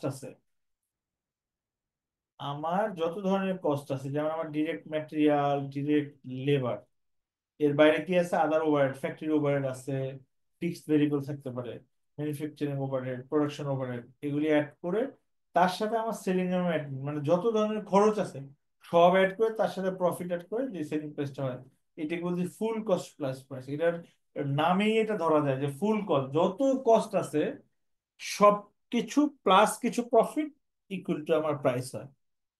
ঠিক আছে? জি স্যার। আচ্ছা, স্যার, আমার একটা কনফিউশন ছিল। বলুন। স্যার, কোশ্চেনে মাঝে মাঝে স্যার মানে ধরেন স্যার 12% দেওয়া আছে, কখনো আমরা স্যার এই 12%-কে 100-র সাথে যোগ করতেছি, 112 করতেছি, আবার হুম। কখনো 100 থেকে বিয়োগ করে 88 ধরে হচ্ছে গিয়ে আগাচ্ছি, যে তো কখন হচ্ছে গিয়ে স্যার প্লাস করব কখন মাইনাস করব, এই জিনিসটা কনফিউজ লাগে মাঝে মাঝে। এটা কি কোনো বুঝার উপায় আছে, মানে সলিউশনটা স্যার? আল্লাহ, অভিজিৎ, আমরা তাহলে এখন কি শিখলাম? এইটাই তো হচ্ছে আপনার, এতক্ষণ ওইটাই তো পড়াইলাম। মার্কআপ এবং মার্জিন জি। এইটার উপর ডিপেন্ড করবে যে আপনি কি করবেন। আপনি ধরেন আমাদের বেস তো অলওয়েজ 100, তাই না? জি স্যার। যদি বলে মার্কআপ 12%, তার মানে আমার কস্টের সাথে 12% অ্যাড হবে, তাহলে এটা যদি কস্ট হয় +12 ইকুয়াল টু সেলিং প্রাইস। জি। আর যদি বলে মার্জিন, তার মানে 100 টাকাই সেল, এটার সাথে -12 করলে কস্ট। ঠিক আছে? জি স্যার, এই যদি বলে জিনিসটাই। মার্জিন তাহলে অ্যাড হবে, আর যদি বলে মার্কআপ তাহলে লেস। সরি, যদি বলে মার্জিন হ্যাঁ তাহলে অ্যাড হবে, আর যদি বলে মার্কআপ তাহলে আমার বাদ হবে। ঠিক আছে? মার্কআপ বললে স্যার অ্যাড করব, আর মার্কআপ বললে মার্জিন। আপনি, না, মার্জিন বললে অ্যাড করবেন। মার্জিন যে আমার 100 টাকা সেলস প্রাইস, এটার উপরে আপনার 12% হবে। এখন আপনি যদি কস্ট বাইর করতে চান, জি। কস্ট সেখান থেকে মাইনাস করবেন। আচ্ছা। আপনি মার্জিন এবং মার্কআপ, মূল কনসেপ্ট হচ্ছে মার্জিন যেটা হয় অন কস্ট, অন সেল। এই যে মার্জিন, এটা হচ্ছে সেলস এর উপরে। আর মার্কআপ যেটা, মার্কআপ হচ্ছে কস্টের উপরে। এখন আপনি বাদ দিবেন না যোগ করবেন, এটা ডিপেন্ড করতেছে আপনি কি বাইর করতে চাচ্ছেন। এখন ধরেন আপনাকে বলতেছে এটার কস্ট কত, মার্কআপ হচ্ছে ধরেন 10%। 10% যদি মার্কআপ হয় তাহলে আমার কস্ট 100 টাকাই, তাহলে এটা সেলিং প্রাইস হবে 100 + 10, মানে 100 টাকা কস্ট, তার সাথে 10 যোগ করে 110।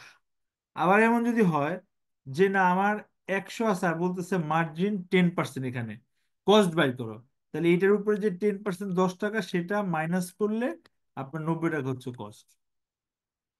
আপনাকে মনে রাখতে হবে এইটা মার্জিন এবং মার্কআপ, এই কথাটা মনে রাখতে হবে। জি স্যার, স্যার বুঝতে এখানে পারছি। এখানে আমি একটা কোশ্চেন করি স্যার। এইটা তো শুধু প্রফিটের ক্ষেত্রে ধরলেন, যদি লসের ক্ষেত্রে আসে তখন তো অভিজিৎ সাহেব আবার চেঞ্জ হয়ে যাবে। না, তা এখন আপনার যখন মার্জিন হবে, মার্জিন বা মার্কআপ যখন বলবেন তখন লস হইতেছে কিভাবে? না ওইটা বলছি না, মানে যদি বলে লস হইলো, লসের ক্ষেত্রে সরাসরি বলে দেবে তখন বলছি চেঞ্জ হবে। উল্টা হয়ে যাবে আর কি, রিভার্স। হ্যাঁ হ্যাঁ। Confusing sir. আচ্ছা শুনেন, এটা তো অবশ্যই একটা কনফিউজিং জিনিস, সেটা নিয়ে নো ডাউট। এই জন্য আমার, আপনাদের প্রতি আমার যেটা ইনস্ট্রাকশন, প্র্যাকটিস করবেন। প্র্যাকটিস করলে এই কনফিউশনটা আসবে না। জি স্যার। ঠিক আছে? প্র্যাকটিস করলে এই কনফিউশনটা, প্র্যাকটিস করলে দেখবেন আপনি দ্রুত করে ফেলতে পারতেছেন।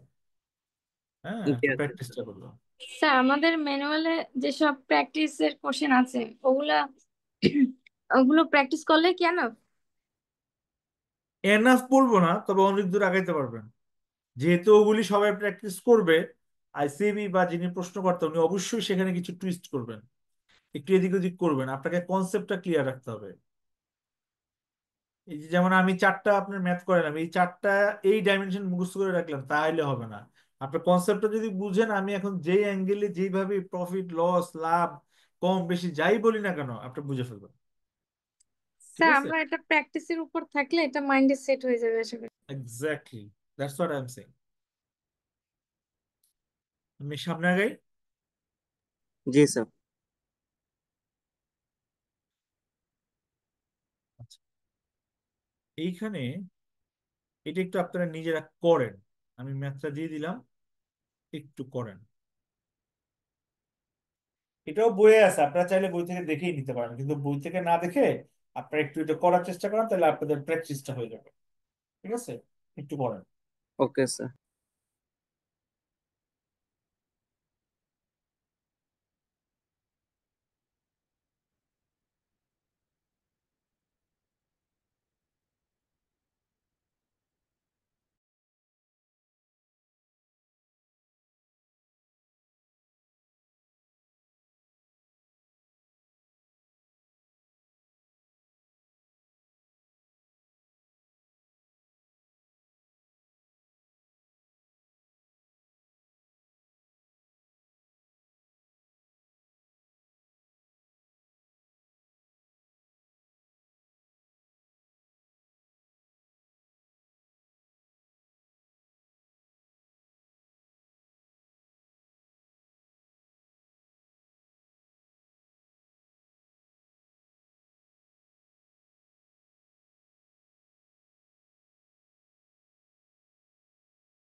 অ্যান্সারটা বের হইলে আমাকে ডিরেক্ট মেসেজ দিয়েন, কমন গ্রুপে দিয়েন না।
সেখানে কি বলছে, the following variables cost are incurred for producing 1 unit of x.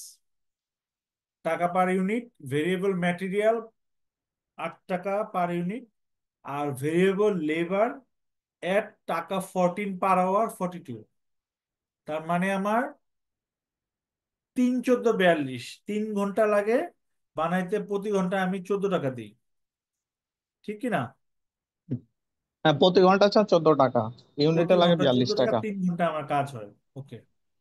Variable production overhead is incurred at the rate of টাকা 4 পার আওয়ার। তাহলে ভেরিয়েবল লেবার হচ্ছে 14 টাকা পার আওয়ারে 3 ঘন্টা 42, আর variable production overhead is incurred at the rate of 4 per hour. Per hour 4 হইলে আমার একটা করতে 3 ঘন্টা লাগে, তাহলে 3 4 12 টাকা নাকি? জি sir. Okay. Fixed production overhead of টাকা 60,000 আর absorbed on the basis of 25,000 budgeted direct labor hour।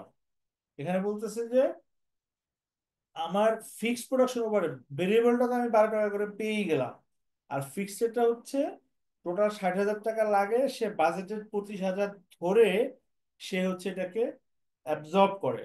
তাহলে আমার বাজেটের যদি 60,000 টাকা হয় আর 25,000 ঘন্টা হয়, পার ঘন্টায় কত পড়ে? 2.4। কত? 2.4। আর তাহলে আমার প্রত্যেকটা ইউনিটের জন্য কত লাগবে?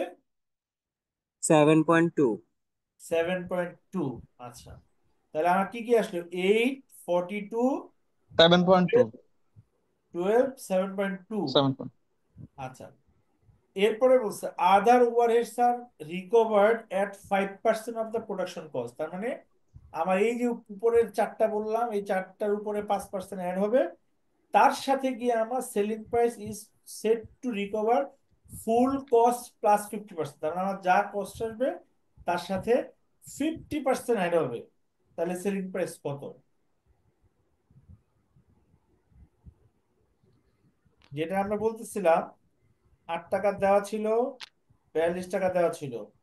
ভেরিয়েবল প্রোডাকশন কস্ট 4 টাকা করে, এই যে 3 ঘন্টা 12 টাকা। আবার এখানে fixed production cost 60,000 divide by 25,000, 3 ঘন্টা 60 টাকা। তাহলে 69 টাকা 20 পয়সা ছিল আমার প্রোডাকশন কস্ট, তার সাথে 5% অ্যাড করে 72। তার সাথে আমার এই টোটাল কস্ট 72-এর সাথে আমি এখন এই 50% মার্কআপ অ্যাড করে 108.99। এখানে কারো কি কোনো কনফিউশন আছে? না স্যার। আর যারা অ্যান্সার দিচ্ছেন তাদের ভুল হয়েছে, তাদের কি কোনো কনফিউশন আছে? No, sir. প্রথমটা স্যার ভুল ছিল, পরেরটা রাইট দিয়েছে। ওকে, তাহলে কনফিউশন আর নাই, রাইট?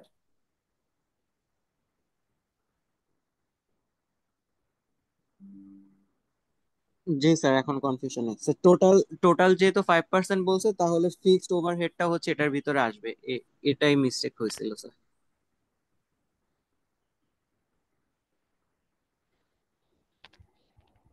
মানে আশা করি আপনাদের এখন যারা ভুল দিচ্ছেন তাদের কি কোনো কনফিউশন আছে, তাহলে আমি ক্লিয়ার করে দিব। বলেন, আমি যেটা দিলাম এখন কি বুঝতে পারছেন কিনা?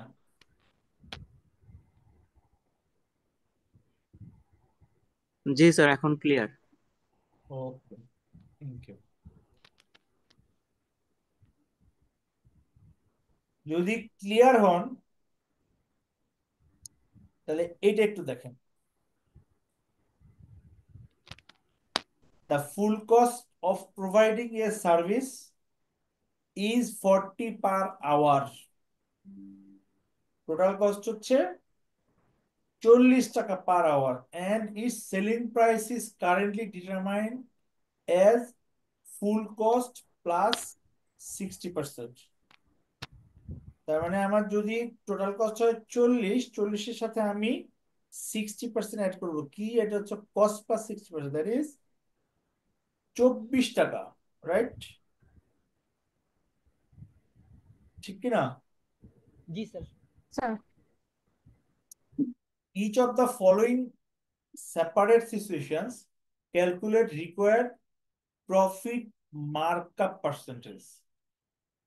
আমার 40 টাকা আছে, আমি এখন 60% অ্যাড করি মার্কআপ। নিচের দুইটা সিচুয়েশনকে আলাদা আলাদা চিন্তা করে কনসিডার করলে আমার মার্কআপ পার্সেন্টেজটা কত হবে। এক্সিস্টিং যে 60 আছে তো আছে, কিন্তু চেঞ্জিং ইনভায়রনমেন্টটা কত হবে এটা বের করা। এইটাও আমাকে আলাদা আলাদা আপনার অ্যান্সার দিবেন।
স্যার প্রথমটার সাথে কি দুইটা তুলনা না আহ, উপরটার সাথে নিচেরটার তুলনা?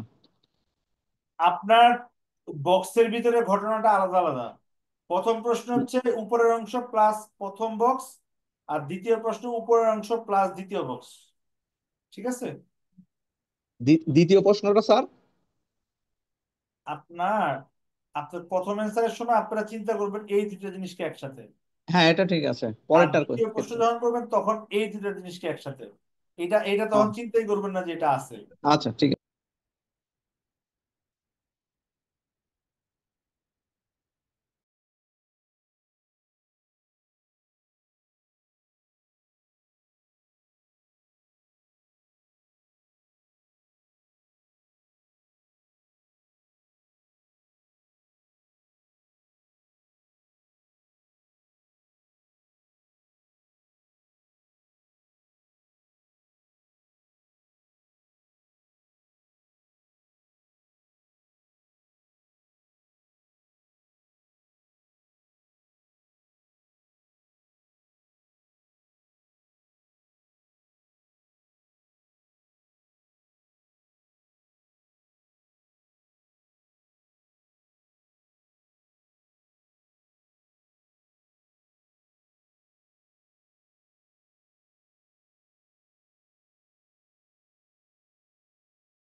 বেশ কয়েকজন অ্যান্সার দিছেন, একটু রিচেক করেন আর আরো কয়েকটা অ্যান্সার আমি আশা করতেছি।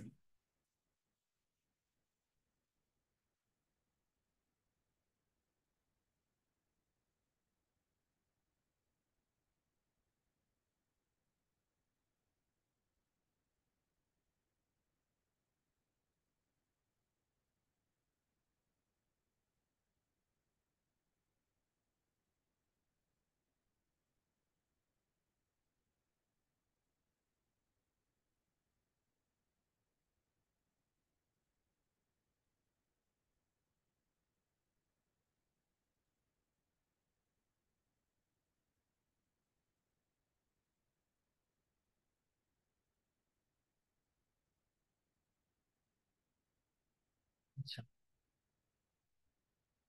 আমার বলছে প্রথমে যে আমার 40 টাকা করে এটার ফুল কস্ট, আমি 60% মার্ক আপ করি। বাট সিচুয়েশন প্রথম কি, a competitor launches a similar service for 60 টাকা per hour in order to sell the service at the same price. আমার এখন দাম কত? আমি এখন কত টাকায় বেচি? 64 টাকা। 64 টাকা। আর আমার কম্পিটিটর বেচে কত টাকায়? 60 টাকা। 60 টাকায়। তা আমাকে বলতেছে কি, in order to sell at the same price as the competitor, the percentage markup must be reduced to 10%। এই তো এখানেই তো টুইস্ট।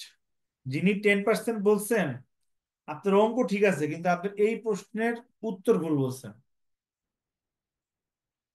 আপনার উত্তরটা কারেক্ট যদি রিডিউসড বাই হইতো, মানে রিডিউস টু মানে কমায়া কত পার্সেন্টে আনতে হবে, আর রিডিউস বাই মানে কত পার্সেন্ট কমাইতে হবে। আপনি বাই এর অ্যান্সার দিয়েছেন, টু এর অ্যান্সার দেন নাই।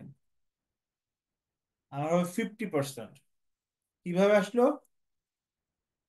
দেখেন, আমার 40, 60% অ্যাড করে আসতেছে 64।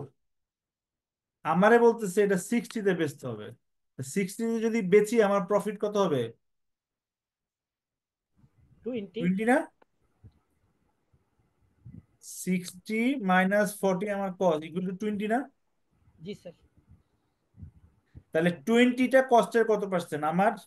20 50%। Divide by 40 equal to 50%।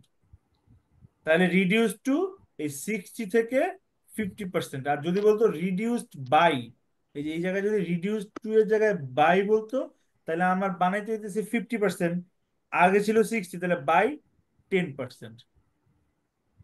কারো কোনো কনফিউশন আছে এখানে? না স্যার। ওকে, যিনি ভুল করছেন তিনি বুঝছেন?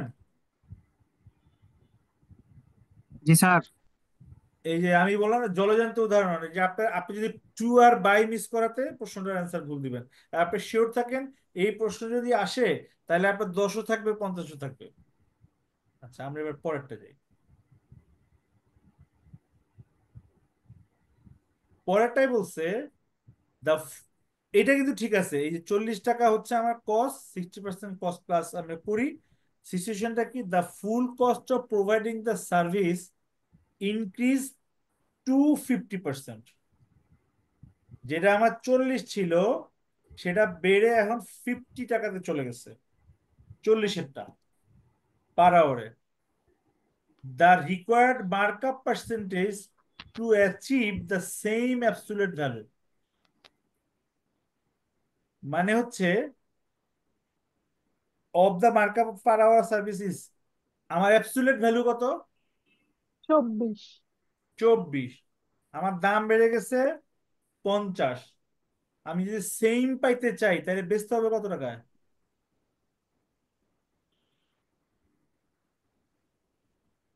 74 টাকা। 50 প্লাস 24 না? Yes sir. ওকে, কিন্তু আমাকে বের করতে বলছে কি যে মার্কআপ কত হবে। তার মানে আমি 50 টাকাতে বেচবো, কিন্তু 50 টাকাতে বেচবো কিন্তু লাভ করব 24 টাকা।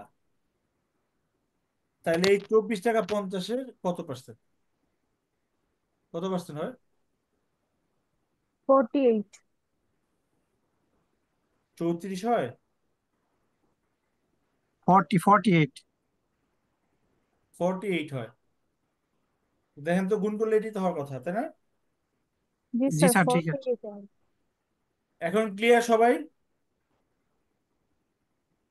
স্যার আমি একটু কনফিউজড, আবার একটু বুঝাবেন? কোন জায়গায় কনফিউজ? উপরেরটা স্যার, 1 নাম্বারটা। উপরেরটা। আমার এখনকার কস্ট 40, আমি মার্কআপ অ্যাড করি 60%, যোগ 24 ইকুয়াল টু 64 টাকা আমি বিক্রি করি। এটা ক্লিয়ার?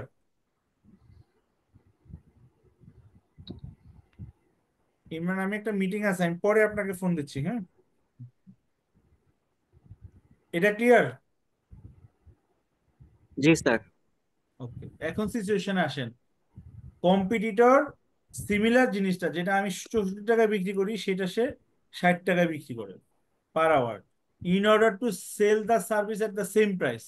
মানে আমিও যদি 60 টাকায় বিক্রি করতে চাই, তাহলে আমার markup percentage must be reduce to, আমি যে এখন 40 টাকা এই 60% মার্কআপ রাখতেছি, তখন আমার 64 টাকা বিক্রি করতে পারি এখন আমি 64 টাকা না, আমি বিক্রি করবো 60 টাকায়, তাহলে আমি মার্কআপ কততে নামাইলে আমার এই 60 টাকা আমি বিক্রি করতে পারবো? তাহলে আমার 60 টাকা যদি বিক্রি করি, আমার কস্ট যদি হয় 40, তাতে লাভ হচ্ছে 20 টাকা। তাহলে এই 20 টাকাটা আমার এই যে কস্ট, কস্টে তো কোনো চেঞ্জ হয় নাই প্রথম সিচুয়েশনে, হয়েছে? No sir.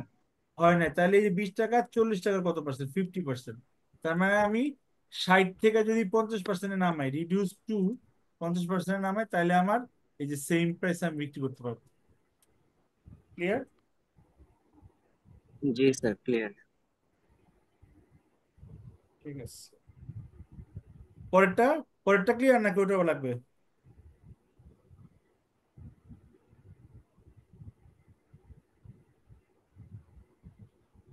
স্যার আরেকবার বললে ভালো হয়। পরেরটা তো হচ্ছে একটু উল্টা। সেটা হচ্ছে এই যে 40 টাকা, সেটা বেড়ে 50 টাকা হয়ে গেছে। ওরা রিকোয়ারমেন্ট কি দিছে? The required markup percentage to achieve the same absolute value of markup per hour of the service provided is. মানে আমার খরচ 50 টাকা বেড়ে গেছে, এখন ও বলতেছে না অ্যাবসুলেট ভ্যালুটা যদি সেম রাখি, তার মানে আমার এইখানে যে 24 টাকা প্রফিট হইতো, এই 24 টাকা প্রফিট যদি সেম রাখি, তাহলে আমার মার্কআপ পার্সেন্টেজ কত হবে? তা আমার প্রফিট থাকবে 24 টাকা আর খরচ 50 টাকা, তাহলে 24/50, তাইলে আমার এই যে মার্কআপ আসতেছে 48।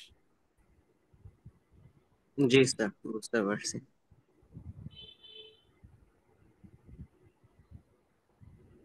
ক্লিয়ার সবাই?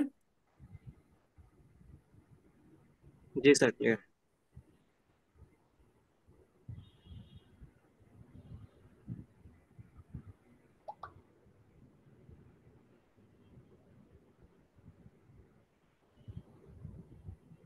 ফুল প্লাস প্লাস এগুলি কিছু অ্যাডভান্টেজ ডিসঅ্যাডভান্টেজ আছে।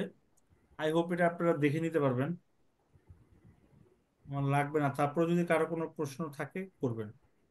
কারো কোনো প্রশ্ন আছে? দেখছেন আপনারা বাসায় এটা?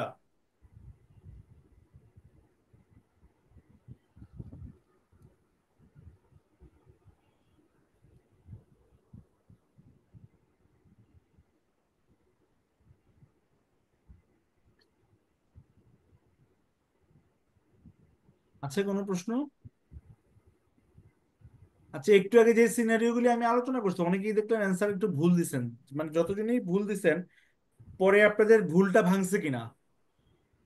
জি স্যার, ভুল ভাঙছে ভাঙলে স্যার কিছু আসলে। বলার দরকার নাই, না ভাঙলে জিজ্ঞেস করেন।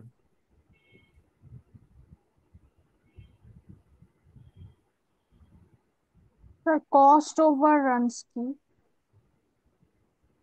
Product cost overruns. Overrun, first of all overrun কি? ওভাররান মানে হচ্ছে অনেক বেশি হয়ে যায়।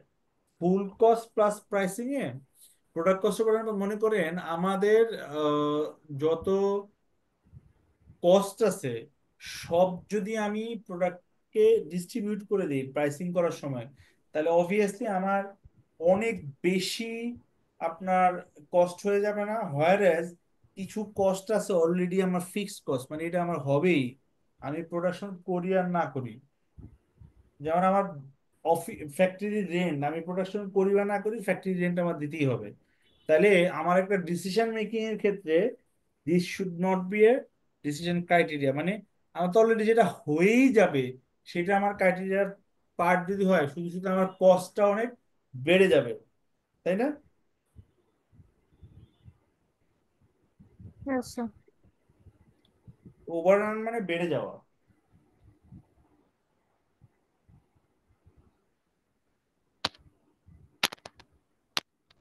সো মুভিং ফরওয়ার্ড, আমাদের হচ্ছে এখন মার্জিনাল কস্ট প্লাস প্রাইস। একটু আগে আমরা বলছি ফিক্সড ফুল কস্ট প্লাস প্রাইস, আর এখন হচ্ছে মার্জিনাল কস্ট। মানে যা আছে সব আমার, এটা ডিরেক্ট আর কি, যে ডিরেক্ট, এটা তো আমার ডিরেক্ট কস্ট আগেই ছিল, এটাও আগে ছিল। আর ওভারহেডের ভিতরে আমার শুধু ওভারহেড ছিল, তাই না?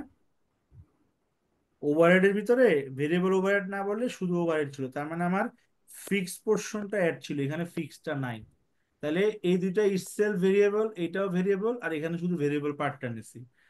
আর আমার সেলিং অ্যাডমিন আগের বার যেটা ছিল, ভেরিয়েবল কথাটা ছিল না, খালি বলা ছিল সেলিং এন্ড অ্যাডমিন, এখন সেখান থেকে শুধু ভেরিয়েবল নিচ্ছি। তার মানে আমার এই পাঁচটা যে আইটেম আছে আগের, প্রত্যেকটা আইটেমই আমার ভেরিয়েবল পোর্শনটা নিচ্ছি, প্লাস মার্জিন এবং market equal to sell price. বুঝা গেছে? Yes sir. তাহলে প্রশ্ন হইলো, আমি যখন প্রাইসিং করব একই প্রোডাক্ট, আমি যদি দুই সিস্টেমে প্রাইসিং করি তাহলে প্রাইসের কি কোনো ভ্যারিয়েশন আসবে? মার্কআপ সেম থাকলে প্রাইসের ভ্যারিয়েশন আসবে। মার্কআপে কি কোনো চেঞ্জ থাকবে? না, বলছি মার্কআপ সেম থাকলে প্রাইসের ভ্যারিয়েশন আসবে তো। না স্যার, আমি মার্কআপ তো চেঞ্জ হবে, কারণ হচ্ছে কি ওই ওই এটার মধ্যে তো ফিক্সড কস্ট ঢুকে গেছে, এটার মধ্যে তো ফিক্সড কস্ট নাই, শুধু ভেরিয়েবল কস্ট। কারো কোনো দ্বিমত আছে ওনাদের কথায়? একজন বলছে মার্কআপ সেম থাকলে ভেরিয়েশন আসবে, আমার পরের প্রশ্ন ছিল মার্কআপ চেঞ্জ হবে কিনা, একজন বলে মার্কআপ চেঞ্জ হবে যেহেতু ওখানে শুধু ভেরিয়েবল। এই যে দুইটা স্টেটমেন্ট, কারো কি কোনো দ্বিমত আছে? Any argument?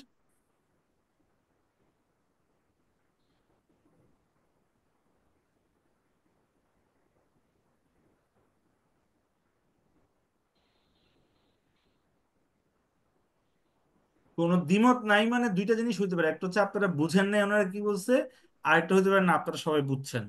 দ্বিতীয়টা হওয়ার সম্ভাবনা খুব কম। জি স্যার, প্রথমটাই।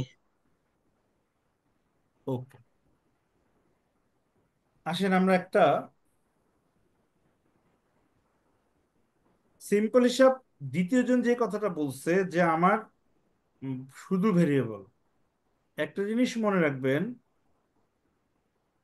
আমার যদি মার্জিনাল কস্টিং হয়, এই যে মার্কআপ মার্জিনটা অলওয়েজ হাই হবে, কারণ এখানে দুইটা জিনিস কভার করবে, প্রফিট প্লাস ফিক্সড কস্ট। আর যখন আমার ফুল কস্ট হয়, যে ফুল কস্ট সিস্টেমে হয়, অল কস্ট যেহেতু অ্যাড করাই থাকে প্লাস মার্জিন, স্বাভাবিকভাবে তখন মার্জিনটা কম হবে। কারণ হচ্ছে এইখানকার প্রফিটে আমি প্রফিটও আনতে হয় প্লাস ফুল কস্ট ফিক্সড কস্টও কভার করতে হয়, আর এখানে শুধু প্রফিটটা আনলেই হয়। এই জন্য আপনার মার্জিন বা মার্কআপ ফুল কস্টে কম থাকে একটু, কিন্তু ভেরিয়েবল কস্টের সিস্টেম হলে একটু বেশি থাকে। এটা তো স্যার ক্লিয়ার? এটা হচ্ছে কন্ট্রিবিউশন আর প্রফিট এইভাবে ধরা চলে, কন্ট্রিবিউশন অথবা গ্রস প্রফিট। এক্স্যাক্টলি, এটা তো কন্ট্রিবিউশন মার্জিন, মানে আমার hmm hmm. Fixed cost plus profit. আচ্ছা, এখন আমি যদি একটা উদাহরণ দেই, ধরেন আপনার একটা জিনিস, ওর লেবার আছে, লেবার আছে ধরেন 40 টাকা, ম্যাটেরিয়াল আছে 30 টাকা, তারপরে ধরেন পার ইউনিট ফিক্সড কস্ট আছে আরো 10 টাকা, আর আদার প্রফিট যেটা সেটা হচ্ছে আমার ধরেন 20 টাকা। এই হচ্ছে আমার ডাটা। এখন এই সিস্টেমে আপনার মার্কআপ কত হবে, আর এই সিস্টেমে আপনার মানে মার্কআপ বা মার্জিন কত হবে বলেন তো? তো সেলিং প্রাইস কই? হ্যাঁ, না, প্রথম সিস্টেমে তো ও আচ্ছা, মার্কআপ সেলিং প্রাইস কত? দিই নাই, সেলিং সেলিং প্রাইস দিই নাই না। জি স্যার। দাঁড়ান, তাহলে একটু চেঞ্জ করতে হবে এখানে। এটা হচ্ছে 20 না, এটা হচ্ছে ধরেন এটা হচ্ছে 15, আর সেলিং প্রাইস হচ্ছে 100।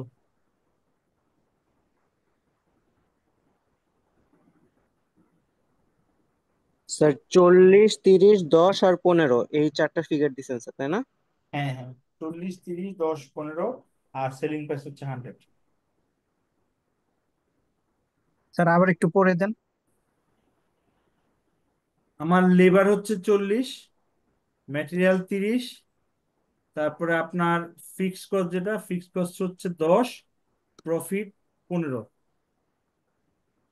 ও আচ্ছা, প্রফিট 15 করা দরকার ছিল না তো আমার, প্রফিট প্রফিট তো প্রফিট তো 20। ধরা যাবে না স্যার, অন্য কিছু দিতে হবে।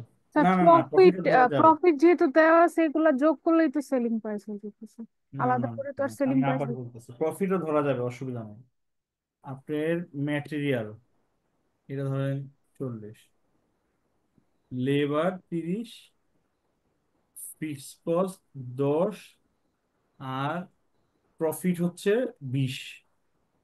এটা ঠিকই আছে, তাহলে আমার সেলিং প্রাইস 100। এটা ঠিকই আছে। আমি জানতে চাইছি মার্জিনাল কস্টিং হইলে আমার মার্কআপ কত হবে, আর যদি ফুল কস্টিং হয়, ফুল হইলে মার্কআপ কত হবে। পার্সেন্টেজ আমি জানতে চাইছি। এটা তো আমি প্রফিট 20 টাকা দিছি, পার্সেন্টেজ জানতে চাইছি।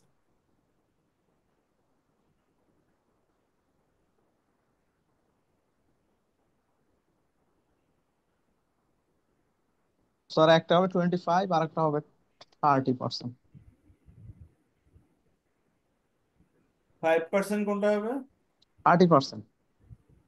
ফুল 30% একটা, আরেকটা 25%। Sorry sorry sorry sorry sir, যে কোনটা কি হবে বিয়াল্লিশ ওটা বলবেন। 42.85% হচ্ছে আপনার মার্জিনাল কস্টিং, আর ফুল কস্টিং এ 25%। ফুল কস্টিং এ 25% মার্কআপ। হুম। আর আর যদি মার্জিনাল কস্টিং হয়? এটাতে 42.85। স্যার আমার মার্জিনালে স্যার 28.5 আসছে। আমরা তাহলে একটু দেখি, আমরা যখন মার্জিনাল কস্টিং করি তখন কি আনি, সব ভেরিয়েবল কস্ট, রাইট? জি জি স্যার, স্যার। 70 টাকা। আমার ভেরিয়েবল কস্ট এখানে কয়টা আছে, এই যে দুইটা, 40 70 টাকা। আর 30, 70 নাকি? জি স্যার। আর আমার 70 হলে এটার উপরে আমার কত টাকা কাভার করতে হবে? 30 না? 30 টাকা। 30 টাকা। তাহলে 30 70-এর কত পার্সেন্ট? 42.85। 30 / 70, তাহলে 42.85 না 50 বললেন? 85 85 স্যার। মানে 86 হয়, 85, 85। 86 হবে। 85। তাহলে হচ্ছে আমি যখন ভেরিয়েবল মার্জিনাল কস্টিং করি তখন আমার হচ্ছে 42.50। আর যখন ফুল কস্ট করি আমার সব কস্ট 40, 30, 10ও আসবে, তাহলে হচ্ছে 25%। 80। আর আমার প্রফিট হচ্ছে 20, তাহলে 20। 20। এবার পার্থক্যটা বুঝছেন কিভাবে হয়? জি স্যার। জি স্যার, ক্লিয়ার।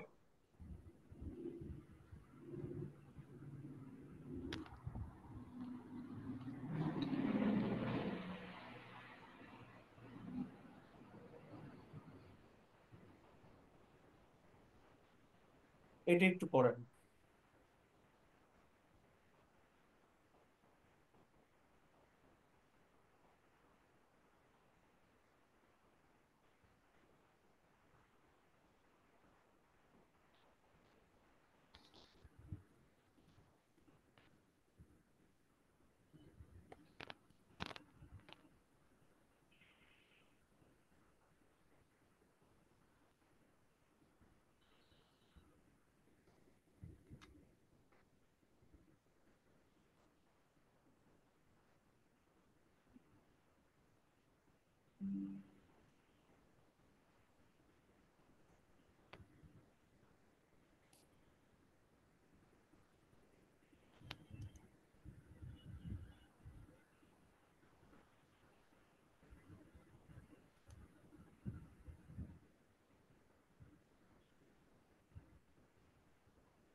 দুজনে অ্যান্সার করছেন মনে হচ্ছে হয়েছে, অন্যরা একটু ট্রাই করেন।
আচ্ছা, এখানে কি বলছে আমাদেরকে, যে direct variable product R incurs direct variable production cost of টাকা 9 per unit, fixed production cost amount to টাকা 18,500 ইচ পিরিয়ড। ওকে, ভেরিয়েবলটা বলা আছে পার ইউনিটে 9, আর ওইটার ফিক্সড হচ্ছে সারা বছরে বা সারা পিরিয়ডে 18,500। Variable selling and administrative cost হচ্ছে 4.6 per unit, fix selling administration হচ্ছে 22,500 পার ইউনিট। তার মানে তার দুইটা প্রোডাকশন কস্ট আছে 9 ভেরিয়েবলে, আর সেলিং ডিস্ট্রিবিউশনে আছে 4.6, আর ফিক্সড কস্ট আছে 18,500 আর 22,500। আচ্ছা, selling price are determine on a marginal cost plus basis using a markup of 25% of the marginal cost of sales. তার মানে আমার যা কস্ট অফ সেলস হয়, সে 9 আর 4.5, এটার উপর আরো 25% অ্যাড করে সে সেলিং প্রাইস তৈরি করে। আমাদের কাছে জানতে চাইছে calculate the selling price per unit of product আর and profit that will result from sale of 20,400 unit. আচ্ছা, প্রথমে আমার সেলিং প্রাইস পার ইউনিট কত হবে একটু বলেন তো। 17 টাকা। 17 টাকা। 17 টাকা কিভাবে? 9 9 টাকা আর প্লাস 4 টাকা 60। 4.6।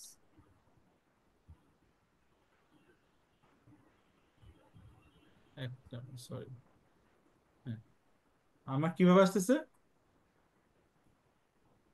4 টাকা 60 পয়সা আর 9 টাকা, তাই না? জি স্যার, 13 টাকা 60 পয়সা। 13 টাকা 60 পয়সা, তার সাথে 25% যোগ, রাইট? 3 টাকা 40 পয়সা।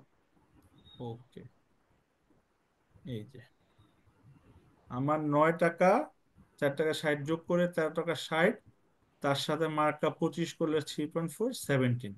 তাহলে আমার প্রফিট কত হবে? আমার 17 টাকা করে 20, এই যে কন্ট্রিবিউশন মার্জিন দিয়ে তারা করছে, যে এই এই মার্কআপটা দিয়ে করছে, যে যেহেতু আমার এটা মার্জিনাল কস্টিং, এখানে আছে প্রফিট প্লাস, কি আছে এখানে, fixed cost. Fixed cost plus profit. তাহলে এই 3 টাকা 40 পয়সা ইন্টু 20,000, আর মাইনাস আমার দুইটা ফিক্সড কস্ট যেটা আছে, যে এইটা এবং ইয়েটা। ঠিক আছে? কারো কোনো বুঝতে অসুবিধা আছে এখানে?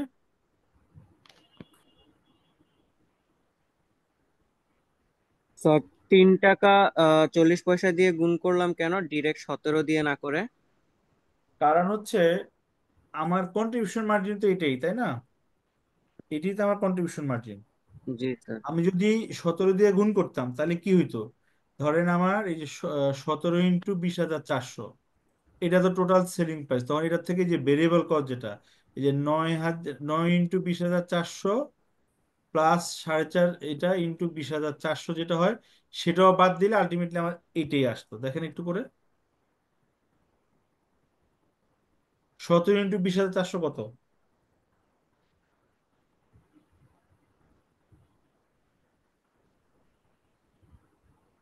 স্যার, 3 লক্ষ, না, 34, 3,46,800, 3,46,800। 43,800 মাইনাস এই যে 9 ইন্টু 20,400,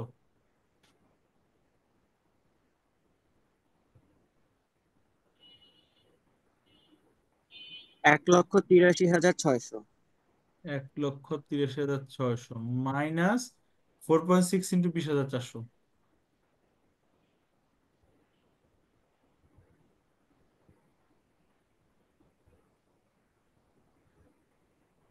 93,840। 93,840, এই দুটা মাইনাস করার পর দেখেন এটা আসে কিনা।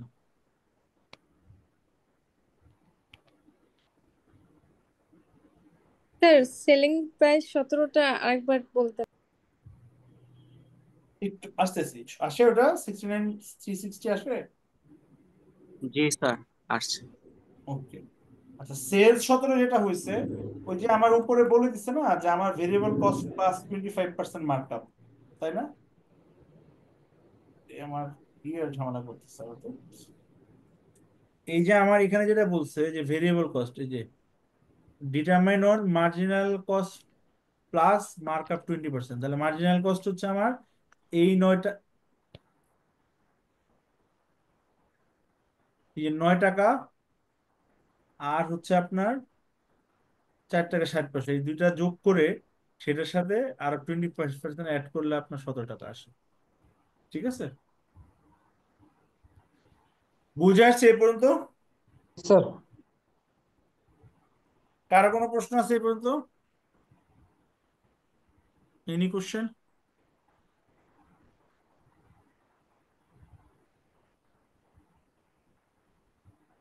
আছে? কারো কোনো কোশ্চেন? না স্যার। কোশ্চেন না থাকলে আজকে আমি এখানেই শেষ করতে চাচ্ছি আর কি।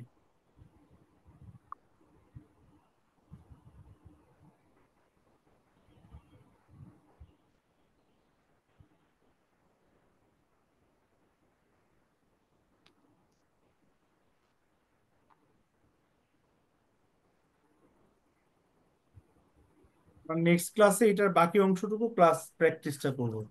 ঠিক আছে, thank you sir. Okay sir. জি স্যার। আর যদি আমরা সময় পাই তাহলে চ্যাপ্টার 6ও ধরে ফেলবো। আই হোপ সময় আমরা পাবো, কারণ আমাদের আর বেশি বাকি নাই। আমাদের আমি বাসায় থাকলে নিয়ে ফেলতাম, যেহেতু অফিসে চলে যাব, তাড়াহুড়ো করতে চাই না। ট্রান্সফার প্রাইসিং এর বাকি অংশটা দেখবো, ধরেন 1.5 আওয়ারের ভিতরে আমাদের বাকি অংশ প্লাস প্র্যাকটিসটা হয়ে যাবে ইনশাল্লাহ। তারপরে আমরা বাজেটও ধরে ফেলতে পারবো। ওকে, দেন আমরা রিভিশন করব, অথবা যদি আফজাল সাহেবের কিছু বাকি থাকে সেটা আমরা শুরু করব। ওকে, জি আল্লাহ আচ্ছা হাফেজ। স্যার। Thank you sir. আসসালামু আলাইকুম স্যার।